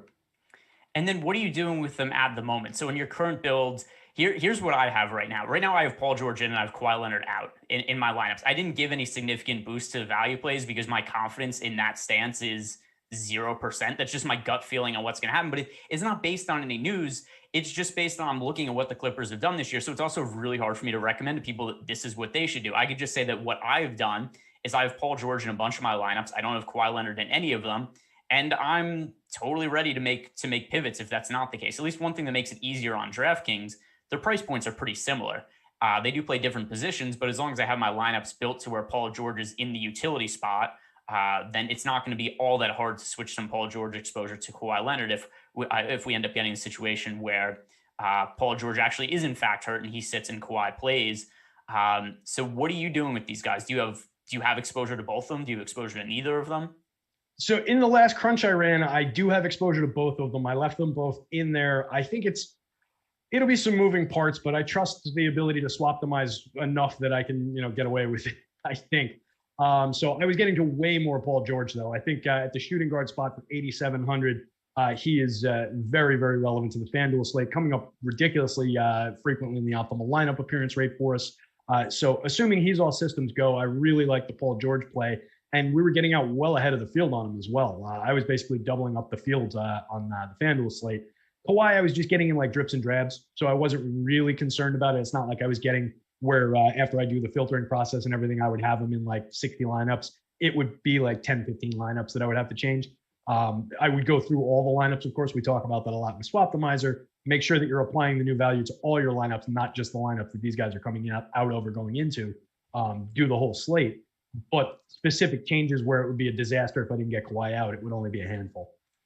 Yeah, and then let's go over a scenario. If Paul George and Kawhi Leonard are both out, because we did get a question from Yowdingley in our Slack chat. He said that he thinks that either Kawhi Leonard or Paul George will end up sitting. So he wants to know how much Luke Kennard should he get to if that's the case. Luke Kennard, who did start in place last night of Paul George, ended up playing really well. So just kind of as a general broad question, which value play would you want to get to the most from the Clippers if we don't have Paul George or Kawhi Leonard in the lineup? Based on what we saw last night, it would be Luke Kennard for me, and then Terrence Mann is a secondary option coming off the bench. Yeah, I think I just trust the Kennard, which is a weird thing to say, but I trust the Kennard part of it a little bit more. So that would probably be where I would go as well. It's difficult to say how much would be too much or something like that, because you're going to be swapping probably after that Washington game is locked. So you're going to have a lot of value built in already from that. And you've got the Charlotte game on the other side of that. So a lot of our value plays are coming from that game already. It would probably be a situation where getting to Kennard would then open up your ability to swap into Kawhi at his price, Paul George at his price from some other guy. So it might open up additional shares of whichever one of those guys is playing as well alongside your new Luke Kennard shares. I think that's kind of how that would go, just based on where else the value is on this slate. Like, it's not like they're going to, and that could also apply to the to the other late game. You might be getting some different star swaps in that. So it would be like a 2v2 kind of a swap. I don't think it would be, it's not a situation where you're going to be like taking out $5,500 guys and replacing them with $3,400 Luke Kennard and then just letting it fly. That's not really what we're looking for. We're looking for how do we now use that extra money that we've got? Where can we apply that? So I think that's the important second part of the question. And it's just up in the air. It's very difficult to nail down. By the way, I'm just running my lineups right now, and I have just some hilarious ones coming out on DraftKings where just because I haven't like put any kind of restrictions on or anything, where it's like, hey, 6 Wizards in one lineup. Because I mean, it's just the best value by far. I don't think I'm actually going to running any lineups like that, except I just have lineups coming out where it's like, hey, Denny, Hutchinson, Robinson, Hachimura, Westbrook, and then just like a couple of other random players. So, I mean, that just goes to show also when you're just looking at points per dollar projections, how much better the Wizards players are rate out than anybody else. Like my lineups right now, it's like 9 of my most 11 exposed players are either Hornets or Wizards at the moment. And I probably think that's going to actually end up being the case even as we head to lock, because other than me paying up for guys like Paul George and Nikola Jokic, there aren't a whole bunch of guys in the other games I look at as, like super, super strong options. All right. So that handles the news portion, which, well, that took way longer than I thought it was, because once again, just like we did the other day, it was just a new piece of news coming out every few minutes. So let's just look at more of the slate as a whole, maybe trying to focus on some of the players that we haven't already talked about. So starting with the point guard position, Terry, who do you like now? Point guard, FanDuel, DraftKings. I mean, we know that we both like Russell Westbrook a lot. So who are some of the players that we have not talked about yet that you like at point guard? I've been getting to a lot of Ben Simmons all day. I think he still probably looks pretty spectacular, even with the Russ news. He was just especially on FanDuel, 7,900. That's too low for Ben Simmons for all the things that he does. 1.16 fantasy points per minute through the year. It's down a tick from his 1.19 rate last year, but he's now playing without Joel Embiid. We see the fantasy points per minute stay in I think it goes from 1.16 to like 1.18, 1.19, depending on where you're looking. But all the rates do go up. Like his usage goes up by 2 or 3 percentage points. His rebounding rate goes up a couple of percentage points. His assist rate comes down by like 1.5. So nothing, incredibly significant, but he should be grabbing a few additional rebounds, just doing a little bit more out on the court. And in our optimal lineup rate metric on FanDuel, he's coming up nearly 50% of the time in simulations in that optimal point guard spot. So that's getting really stratified now between the top and the bottom of point guard. Between Russ and Ben Simmons, you're essentially getting 101.5% of your point guard optimal lineup ownership shares. And then everything starts getting distributed through some of these other guys. So some of it goes to the value in Jerome Robinson. You're getting a little bit of Jamal Murray in there. And then you're getting just a swath of guys in that 10% optimal range that includes Terry Rozier, Chris Paul, Trae Young, who I was on Trae a little bit more earlier in the day. And I think he is a guy who could still, despite a difficult matchup against Phoenix, at his price, I think he could still make a little noise on this slate. So he's interesting to me, getting a little bit extra in leverage now that he's fallen down a little bit and come out of people's lineups a little. So I don't dislike him there. On DK, those names are all very different. Trae is essentially the top of the board. Ben Simmons is 8,700 and supremely less optimal according to this one. Actually, this can't be right. I must have pasted the wrong thing in here because Russ is coming up at a 0, so that's definitely not right. Let me unwind that a little bit with the latest update here because I was getting to Ben a little bit earlier in the day, so I think I just pasted something wrong in here. Let me pull up the new board here for DK so I can just talk through those at the right salaries. Bear with me just one sec. And while you look that up, thanks. I'll mention also Ben Simmons is a vastly different play on FanDuel and DraftKings. So somebody mentioned that you seem to like Ben Simmons a lot, and by the way, I'm with you. I like Ben Simmons a ton on FanDuel.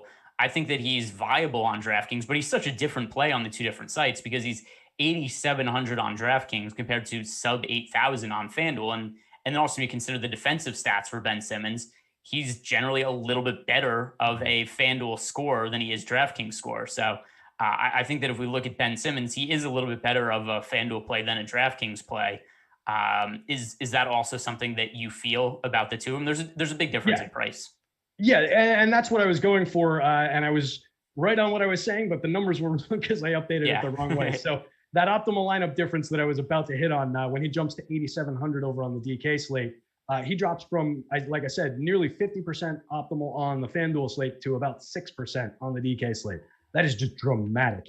You get him at point guard and small forward, so he's got plenty of eligibility around the board. I think he is a moving part because not a lot of people are going to own him, and he could still put up a decent score. So assuming we've got the salary to pay for him, he is a guy I like getting to a little bit beyond where the public is at under 5% public ownership. Like if you double, triple that up, you're not going to really damage your full slate of lineups. You're getting to a good player that you can move around the board and just kind of create some interesting constructions that are going to be a little bit contrarian with a very good player. So instead of going far afield to grab, some 0.1% owned guy to make your contrarian lineups, I always like going to good star caliber type players who are maybe not getting quite that enough attention, especially on a small slate like this, and especially when they've got a lot of flexibility like Simmons does with those positions. So definitely like getting to him there.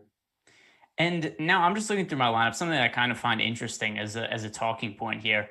Who were some of the bad value plays you were getting before this news came out? Because like my DraftKings lineups, like I'm looking at like, oh, thank God I don't have to roster Campaign anymore, the tank commander, because he was somebody who was coming up in some of them. So I didn't even have projected well. It was like, oh my God, I've Payne projected for 15 fantasy points. That means he shows up in 15% of my lineups just because there was nowhere else to save salary. And before we had this news, there was Russell Westbrook, Bradley Beal, one of the Clippers guys, Jokic path for. Is like I have to get to some of these guys in my lineups because it seems pretty unlikely one of them won't have a big game. So I had a bunch of really just crappy, terrible value plays, Campaign being one of them. So did you have anybody like that before the injury news where it was like, oh my God, I can't believe I'm rostering this guy? Cam was one of them. I was getting anyway, a good amount of those Suns mixing in strangely. So I was getting a good amount of Michael Bridges, still getting to a little bit of him, which is surprising now that things have changed. Some of the Philly guys were popping up a little bit for me. I liked Philly in this spot. I thought they were a little bit under the radar, some of their cheap guys.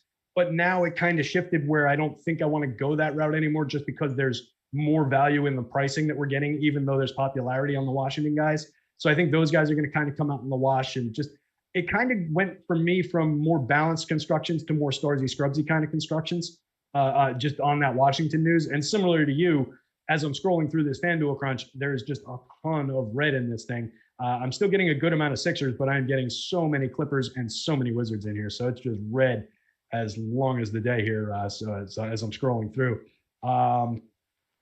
probably get less of like those just random center plays. Cause this is one I wanted to check.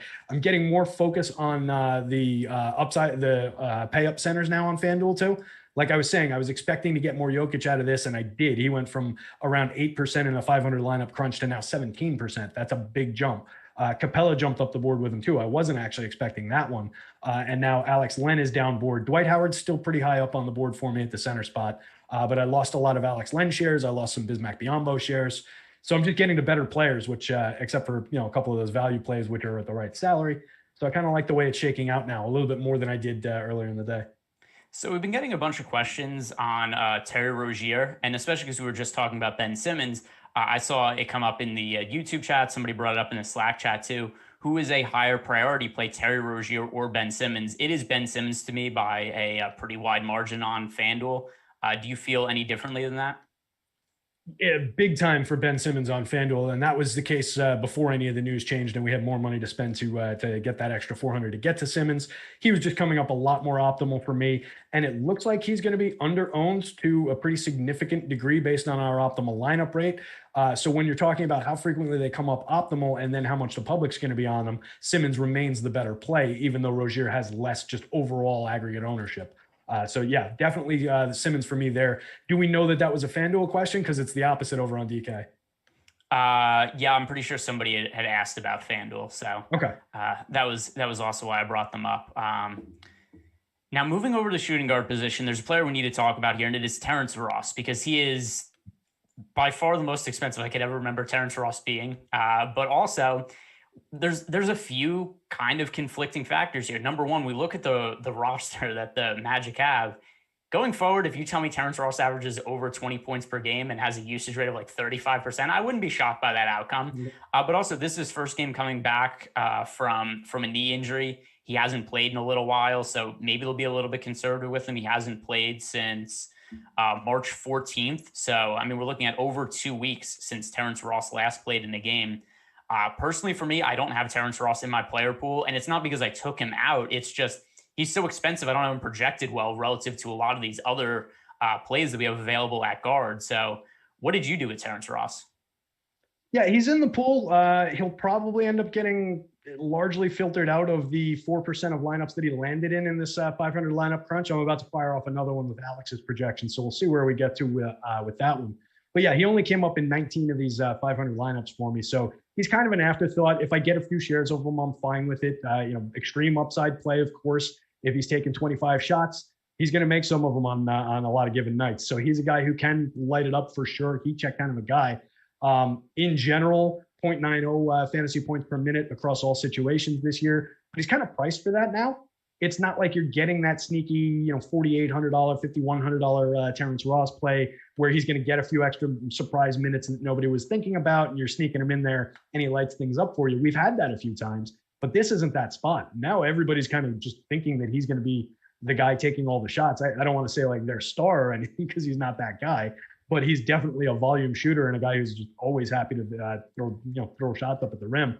So he could definitely go off. He could have, it would be a lot for him to be slate breaking on this slate at 6,900 on FanDuel. Let me jump over to mine and see what I have for a target score on him. Yeah. So, I mean, here's where it gets interesting though, while you're looking that up. Yeah. Let's just envision a scenario here. And this is going to be a FanDuel specific question. Bradley Beal is already out. Paul George, to me right now, warrants being the most rostered shooting guard on FanDuel, assuming he's in. If Paul George is out and we don't get that news until after the first game starts, who the hell is a good play at shooting guard? I mean, like Devin Booker as a points per dollar play, I don't think is a good option, but all that might matter is raw points at that point at that position, because you might have all these guys might really underperform from points per dollar perspective. So in a scenario where there is no Bradley Beal or Paul George on FanDuel, who do you prioritize at shooting guard? Oh, boy. I mean, I think Terrence Ross makes a lot of sense in that specific example as a guy to maybe start thinking about getting beyond the field on, but it's not like our optimal lineup rates bear it out. My target score numbers don't really bear it out that he's got a great shot of hitting an upside game. But yeah, if we're just looking to lock in some, potential for raw points, I think he does become one of the better just raw production, not point per dollar, but just raw production potential guys on the slate with some room for upside. But I've got him needing a 44.6 FanDuel point night. He's certainly capable of doing that, but I've only got him getting there around 3% of the time. So it's a little tricky of a spot. I've got guys ranked above him. Like if you wanted to talk about Will Barton at 5,600, you mentioned Devontae Graham earlier in the day. I think if he gets hot, we could definitely see him pay off that salary. Seth Curry, still interesting to me at 4,400. So shooting guard, yeah, it's kind of a dead spot, but I think it might be a spot to squeeze some value out of rather than paying up to the Terrence Ross play. That's kind of a big question mark in terms of, how healthy is he? Is he going to make those shots? Is he going to take those shots? We can expect that he probably will, but you never know. So it's just a bit of a question mark to start paying up to that. So I think for me, he falls more into that I'll take what I get range, and I'll take some more shares of those other guys. So the other thing too, for me personally, whenever somebody's coming back from an extended injury absence, I usually downgrade them a little bit. Like I won't give them full minutes, even if we find out that maybe somebody doesn't have a minutes restriction coming back. Number one, we've seen that be BS from coaches multiple times, especially because it's been, we're looking at a 2.5 week absence from Terrence Ross. So it's always something that's a little tricky to tell, but what's your minutes expectation for him coming back from the injury? Yeah, so it was a knee also, which is always, a little bit tricky. I think it was Adam that was saying this on the previous show. I typically fall into that camp of if they're out there, I expect they're going to get a full complement of minutes. Does that mean he's going to get 24 tonight? Or does that mean he's going to get over 30? If he plays over 30, I think I'd be surprised. Just the nature of the injury and coming back. But I think 28 is definitely in play. So I had him around that number. I just actually dropped Alex's numbers, Alex's minutes in over top of mine. And Alex has him at 29.3. I had him at 28 earlier in the day and I was comfortable with it. So assuming we don't get any news about a minutes limitation, I could see him getting around that mark. All right. And then, something else that you had mentioned briefly in passing there is based on my question where I said, who are the shooting guards that you would prioritize if we don't have Paul George to choose from, with obviously Bradley Beal already being ruled out. Some people still jumping into the YouTube chat and asking about that. Yes, Bradley Beal officially out. So if there was no Paul George or Bradley Beal, for me, Devontae Graham would be the shooting guard that I want to get to with the most frequency. And then I think Terrence Mann also at 4,700. If this is a situation where there is no Paul George, we'd be assuming that there's more playing time and usage going to Terrence Mann. Other shooting guards, and I guess we could focus a little bit more on the DraftKings end here, because we've pretty extensively covered all of the crappy and non-crappy options at the shooting guard position on FanDuel. Most of them crappy. Once again, I'm very high on Paul George and Jerome Robinson on DraftKings. Is there anybody that you're seeing off the board that's maybe going overlooked at the shooting guard position that people aren't on? To me, I think a lot of the options here, at least as everything stands right now, are pretty obvious. Getting to, Jerome Robinson, Paul George, Devontae Graham, a little bit of exposure to Terry Rozier on DraftKings. Anything crazy that you think is worth mentioning? Just make sure I clicked all those little boxes to get to the right guys here. Yeah, we got it. Going by, I always sort that table by Alex's optimal rate. It's the easiest way to look at this. And somebody that pops on the board because he's more a point guard, and so it surprised me. He's a point guard on FanDuel, but Shake Milton has shooting guard eligibility. Totally off the board in terms of guys that I was really thinking about at the shooting guard spot, but kind of was just one of those guys on affiliate. I was thinking of just, all right, there's Mixon. It's a 4-game slate. He's got some kind of value. On DK, he's coming up as the third most optimal guy at the shooting guard position.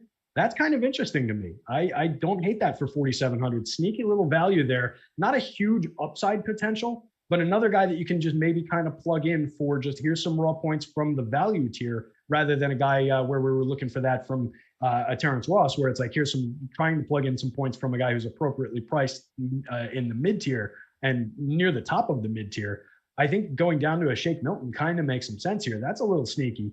A lot of the other guys are obvious guys, the guys that we've named throughout. So, yeah, I think that's the one that kind of stands out to me.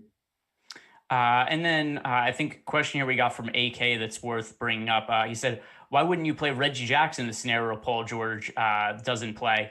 I certainly would like Reggie Jackson, but we were just talking about the shooting guards on FanDuel, and he's a point guard on FanDuel, not a shooting guard. So, yeah, if I could play him at shooting guard on FanDuel, that would give me a way different lineup construction than everybody else. But not really an option. But, yeah, definitely Reggie Jackson is somebody who would stand out as a good value play on FanDuel and DraftKings if there is no Kawhi Leonard, there is no Paul George, or just a situation of one of those two missing. We saw yesterday Reggie Jackson had a very big game with no Paul George, although it was a little fluky because it's not like he played a whole bunch of minutes. He just made almost every single shot that he took, which I wouldn't expect that to repeat again, except I also think there's reason to think he would play more minutes today because yesterday's game against the Bucks was not especially competitive, and there wasn't really a need to push starters as much as they would have had to have in the fourth quarter had it been a more competitive game. So moving over to the small forward position now, I think probably something similar here that we could say for FanDuel.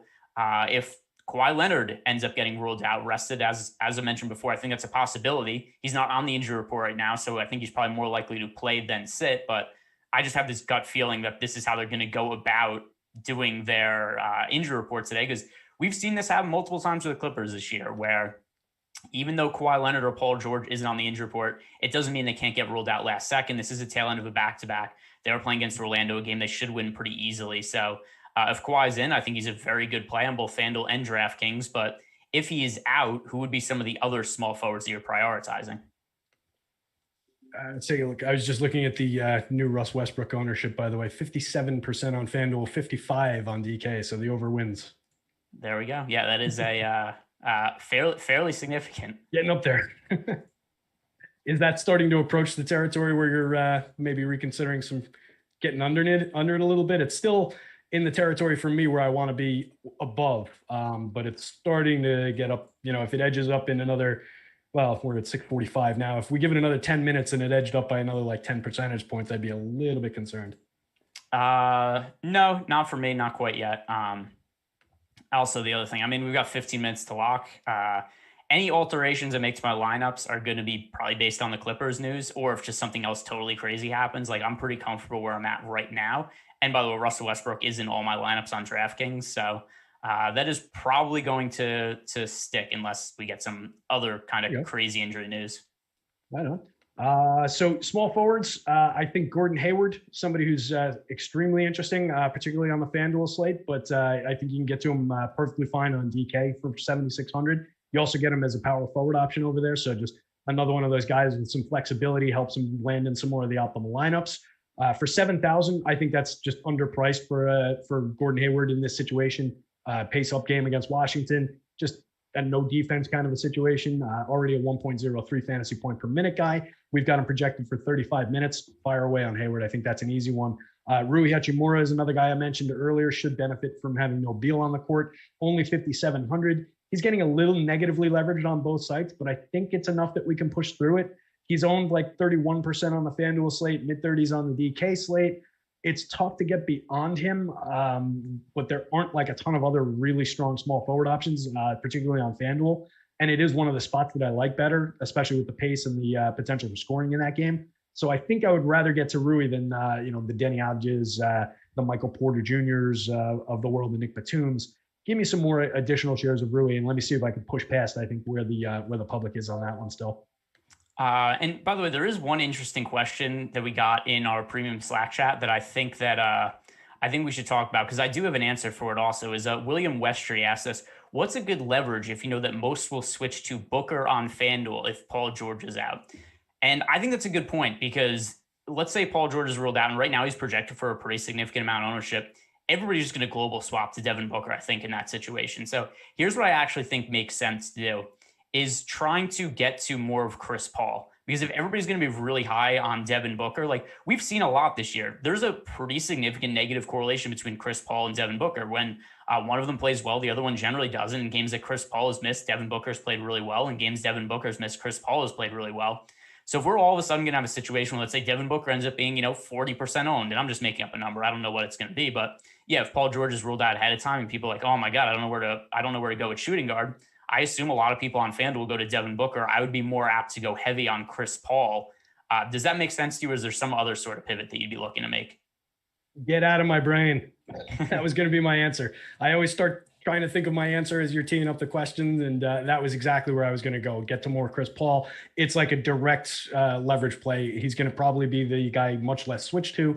Decently low owned anyway. I don't think he's like exploding up the ownership boards on either side. So I think you're going to be switching to somebody that people aren't considering as much. And if Booker's not doing it, Chris Paul very likely is. So I think that's the play. I think that just makes a ton of sense. And you just mentioned Gordon Hayward there. We did get a question from Bars also in our premium Slack chat. He wants to know, do you like Rozier or Hayward more on DK? For me personally, I mean, they're priced in about the same range. I have about 2x the ownership on Gordon Hayward that I have to Rozier. So to me, that's pretty solidly Hayward over Rozier. Which of them do you have projected better? Yeah, I was getting the more Hayward on both sites. Have them pretty significantly projected higher on FanDuel. It would probably carry over the same way over to DK. So it would be Hayward for me as well. And just a guy who has fewer guys to compete with, I think, for minutes and touches. If he's not playing well, but would still have more time on the court just to aggregate some counting stats and stuff for us. All right, and then we do have in FMK here. This is, so I'll say screw, marry, kill. I assume that's what the abbreviation is. Gordon Hayward, Terry Rozier, and Devontae Graham. So Terry, who are you marrying? Who are you killing? And who are you having sex with between Gordon Hayward, Terry Rozier, and Devontae Graham? And I assume we're going to say DFS. This isn't just going to be based on whichever one you're most attracted to. And the long-term commitment just scares me anyway. So I don't know if I like that marry term. I think the two that you want to take to bed, we'll make it a threesome. The two that you want to take to bed are Hayward and Devontae Graham, and we can kick Terry Rozier out and send him for pizza or something for everybody else. Yeah, I got to be honest. Like I'm not killing any of these guys. I have all of them in my player pool, but yeah. I have the most exposure to Devontae Graham, which I guess that makes him the one I'm marrying. Gordon, I mean, I don't want to say that Gordon Hayward is the side piece here, but yeah, I guess Gordon Hayward's the side piece. Then for the purpose of the question, I would be killing Terry Rozier, but still, I mean, I have Rozier in in about 15% of my lineups right now on DraftKings, and I have Gordon Hayward around 30%. So, I mean, still both guys that are in my player pool. So nobody that I'm fading there, but definitely in terms of strength of play, Devontae Graham 1 for me, Gordon Hayward 2, and then Terry Rozier 3. By the way, I like that. That is a good super chat. That is a new variance to the way we get asked questions, because we get so many 1v1, 2v2s. That's a new way of looking at it, and I like it. If we get more of those, I would definitely be down with that. All right, the power forward position now, FanDuel. I think it's impossible to get away from PJ Washington. Way too cheap, and now also have to expect him to get a little bit more usage with Malik Monk out. So, do you feel any differently there? And then PJ Washington, is he the best power forward play for you, or is there somebody else that stands out to you at a power forward on FanDuel as the top option? He was the top option for me at power forward before we got the Monk news, so that just even drove it up a little bit more. So yeah, it's a massive share of PJ Washington I expect as I get these lineups, this last crunch done and sorted here. But he was coming up as the top option for me at the position. Doesn't look like anything's changed. My second highest overall owned overall player on the entire board behind Russ Westbrook. So definitely fire away on PJ Washington. I can get to him all day long. All right. And then somebody asked here if Russell Westbrook was 70% owned on FanDuel, would that make him fadeable in GPPs? I mean, I don't think he's going to be, at least he's not projected for 70% ownership. So I wouldn't expect that to be the case. I'm not just going to make up an ownership percentage and say like, oh, if he gets to this. The other thing also, it's 9 minutes until lock. So I can't really see, unless, has there been an updated ownership in the last couple of minutes that has him at 70%? Not that I've seen. And I don't even think it makes sense necessarily to like go out of your way to take the best play of the day out of your lineups, even if he's at that. Like at that point, you're riding along with most of the field, right? So I'd almost rather be wrong with most of the field. If we're going to be wrong there. I don't think there's just a good plug and play option that's going to fill that spot as well. You can pivot the salary around, but you're not going to get to somebody who's coming up as nearly as optimal or nearly as strong a play. So for me, it's I'm going to ride or die with Russ. Yeah, and then right now, he's projected for 57% ownership on FanDuel right now, so he's in about half of lineups. So I wouldn't sweat the 70% because that's not what the number is. Dean, we have a super chat from him, a DraftKings single entry question: Rozier and Tobias Harris, or Gordon Hayward and Ben Simmons? So that is Terry Rozier and Tobias Harris, or Gordon Hayward and Ben Simmons. For me, that is going to be Gordon Hayward and Ben Simmons, but it's relatively close. For me, it was the second one. Maybe I'm thinking about it too much with a FanDuel brain, just because that's where I've been most of the day and trying to get these lineups exported from Fantasy Cruncher. But those were the two players just across sites that I liked better for most of the day. Rozier was down board. We've talked about him a few times. Tobias, I really like. Think he could have a great game.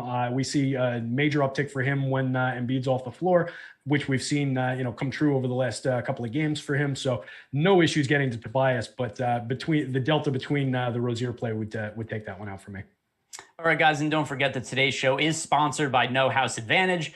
Just a different way to play DFS instead of building lineups with any sort of salary constraints. It's a combination of prop betting and DFS. So building DFS lineups, but out of prop bets, you label them a score of 1 to 10, the one you're most confident in. That'd be a 10-point prop. If you get that right, your lineup scores 10 points. If you get the 1-point prop correct, then your lineup scores 1 point. There are over 500 prop offerings on No House Advantage on any individual slate. So lots of different options that really eliminates the chance that there will be any sort of overlap in lineups. You also download for free today. Download the No House Advantage app. And if you do want to make a deposit, use the promo code Awesemo. Receive a $20 match deposit on your first, you get a $20 bonus on your first deposit there. So beat your friends, not the house, win big with player props today. So go download the No House Advantage app. So 6 minutes left here, Terry. Other power forwards outside of PJ Washington, who we just talked about, who else stands out to you? Let me just see if I can get out of the frozen fantasy cruncher window here. Marcus Morris on the FanDuel slate was kind of interesting to me. I mentioned him when we were talking about the Kawhi play earlier. I think just 4,500 for the expected minutes that we're going to get out of him. I think it makes him relevant. He's coming up pretty optimal for me. I'm looking at my board in terms of where we've got him. I've got him projected for 26 fantasy points. Alex has him at 25.2. I have him only needing to get to 31. So he's got to grab an additional rebound and make an additional good pass, and we're there. So I've got him hitting his target score around 27% of the time. So he's pretty relevant for me on the FanDuel slate. I mentioned who else did I mention? Aaron Gordon, I mentioned in my column today. I think he's a major question mark for the slate. At the 26 minutes that Alex has him projected for, which I think is probably right, he doesn't come up as a very strongly relevant play in terms of how frequently he's going to hit his target score, how significantly optimal he is. But I think if we see him start to get a few additional minutes, which is certainly possible, guy that, high-end guy that they traded for, brought in to take on that role, he produces in a lot of different ways. I think he could become pretty relevant pretty quickly. So for 6,200, especially on DraftKings, where you can move him between the two forward spots, I think he's kind of a unique, just mix and match type guy. He's not a guy I'm going to go out of my way for, but I think if you're double, triple the 4% we've got him pegged for ownership on DraftKings, I think that could be an interesting play. Yeah, so I think that with Aaron Gordon, I agree with you as kind of a lower owned GPP play. There's such a wide range of outcomes there, right? This is only a second game with a new team. We have no clue how he's going to be integrated, and we don't know what his minutes are going to look like on a day-to-day basis. We don't know what his usage is going to look like. For all we know, Aaron Gordon's a pretty good passer. Maybe he'll have some absurd assist rate with Denver that we haven't seen from him in the past. So there's a wide range of outcomes there. That is something that I have interest in for GPPs. Cash games, I wouldn't go near him, but definitely worth being in the player pool. The other guy you mentioned there that I think is pretty important is Marcus Morris for a couple of reasons. I have Marcus Morris, particularly on FanDuel, projected as a good play. And he could only go up from here unless we find out that he's one of those crazy, late scratches that the Clippers have. But, as of now, if we're assuming the two guys who are most likely to sit are Paul George and or Kawhi Leonard, Marcus Morris is the guy who would benefit the most from a usage standpoint if one or both of those guys are ruled out. So, Marcus Morris, we're looking at somebody who's already a good play that could only get elevated from here. So for that reason, that makes him somebody that I think is a little bit of a priority at power forward on FanDuel. Center options, you kind of summed them up quickly earlier we were talking about centers, you went over them, but as a pay up option, how much of a priority is Nikola Jokic for you? Let me see. I just dropped this in and he is coming up after the sorting process. It looks like across 150 lineups, he'd be in about 12% of them. So not quite just going naturally how much I would want to get to him. I want to squeeze him up a little bit more. So I would look to get to a little bit more of Joker. I am getting to some Alex Len again. So the value play came back. And then Dwight Howard was a big time value play. Going to be in about half my lineups. Yeah. So with Alex Len, I view him as a stronger play on DraftKings than FanDuel just because of the cheaper price. The other thing to consider too is it looks like Alex Len was going to start losing out on some of his playing time because Daniel Gafford was playing really well yesterday. But luckily for Alex Len, Daniel Gafford just immediately got hurt after he started playing really well. So Alex Len's minutes, I think, look fairly stable, at least until Daniel Gafford comes back. So Alex Len, who I think we could, expect to continue to play somewhere in the neighborhood of 22 to 25 minutes, for his depressed price on DraftKings and the fact that we could roster multiple centers there, I think that makes him a little bit more viable of a play on DraftKings than FanDuel. Are you updating lineups? I see you looking busily. I am. Yeah, I'm just trying to copy paste, and I forgot I dropped an additional lineup into the baseball satellite. So yeah, no worries. I could. While you do that, we've just got a minute and a half left, so I could go over some of the center plays that I ended up rostering the most. So one thing of note with the Jokic thing, and by the way, he's still in a little less than half my lineups, but still pretty significantly owned for me on DraftKings. I was going to be much higher on him earlier in the day until we got the Bradley Beal being out news, because to me, Jokic was the pay up option that I was prioritizing over everybody else without Russell Westbrook is just like a lock and load play. But then once Russell Westbrook became a guy who was just going to be in all of my lineups, it became a little harder for me to justify just jamming Jokic into like 80% of my lineup. So he's still nearly half of them, but not quite the play was before. The other thing also is that Hachimura has center eligibility on DraftKings. So he becomes the guy who's the number one overall center priority for me on DK. A little bit too cheap, big usage boost going to him with no Bradley Beal in the lineup. So Hachimura, my number one overall center on DraftKings, paying up for somebody, it's still going to be Jokic. Dwight Howard, unfortunately, in the mix for me at a very small percentage. I didn't want to get to none of Dwight Howard, but I'm going to be slightly overweight to him. Is this going to be the game that's Dwight? By the way, we're at lock right now, so we could finish up in a second. So I'm going to close with this. Terry, does Dwight Howard get ejected tonight? Boy, I hope not, because I'm riding with him. So, yeah, that's going to be tragedy for me if Dwight manages his, third ejection in the last few games. Let's hope he plays well and plays quite a bit of this game. So for me, I'm going to have a ton of Dwight. Russ ended up in 100% of the lineups that went in. I've got a lot of Paul George in here. Ended up with a lot of Cody Martin as a value play at the shooting guard spot on FanDuel. We talked about him popping up a little bit and how I wanted to squeeze some value out of shooting guard. So that's where it landed. Looks like I got some Denny Avdija that I didn't really want. Got more Tobias Harris than I was expecting, but I had more money than I thought I would be able to spend. And then a ton of PJ Washington. All right, guys, that is going to do it for us. Good luck on the slate tonight. Thank you guys so much for watching. If you didn't already, hit the like button on the way out. Also subscribe to the YouTube channel because we do have more things coming up later in the day. The NBA late slate log before lock, which will also be with me and Spags. Come back for that later on in the night.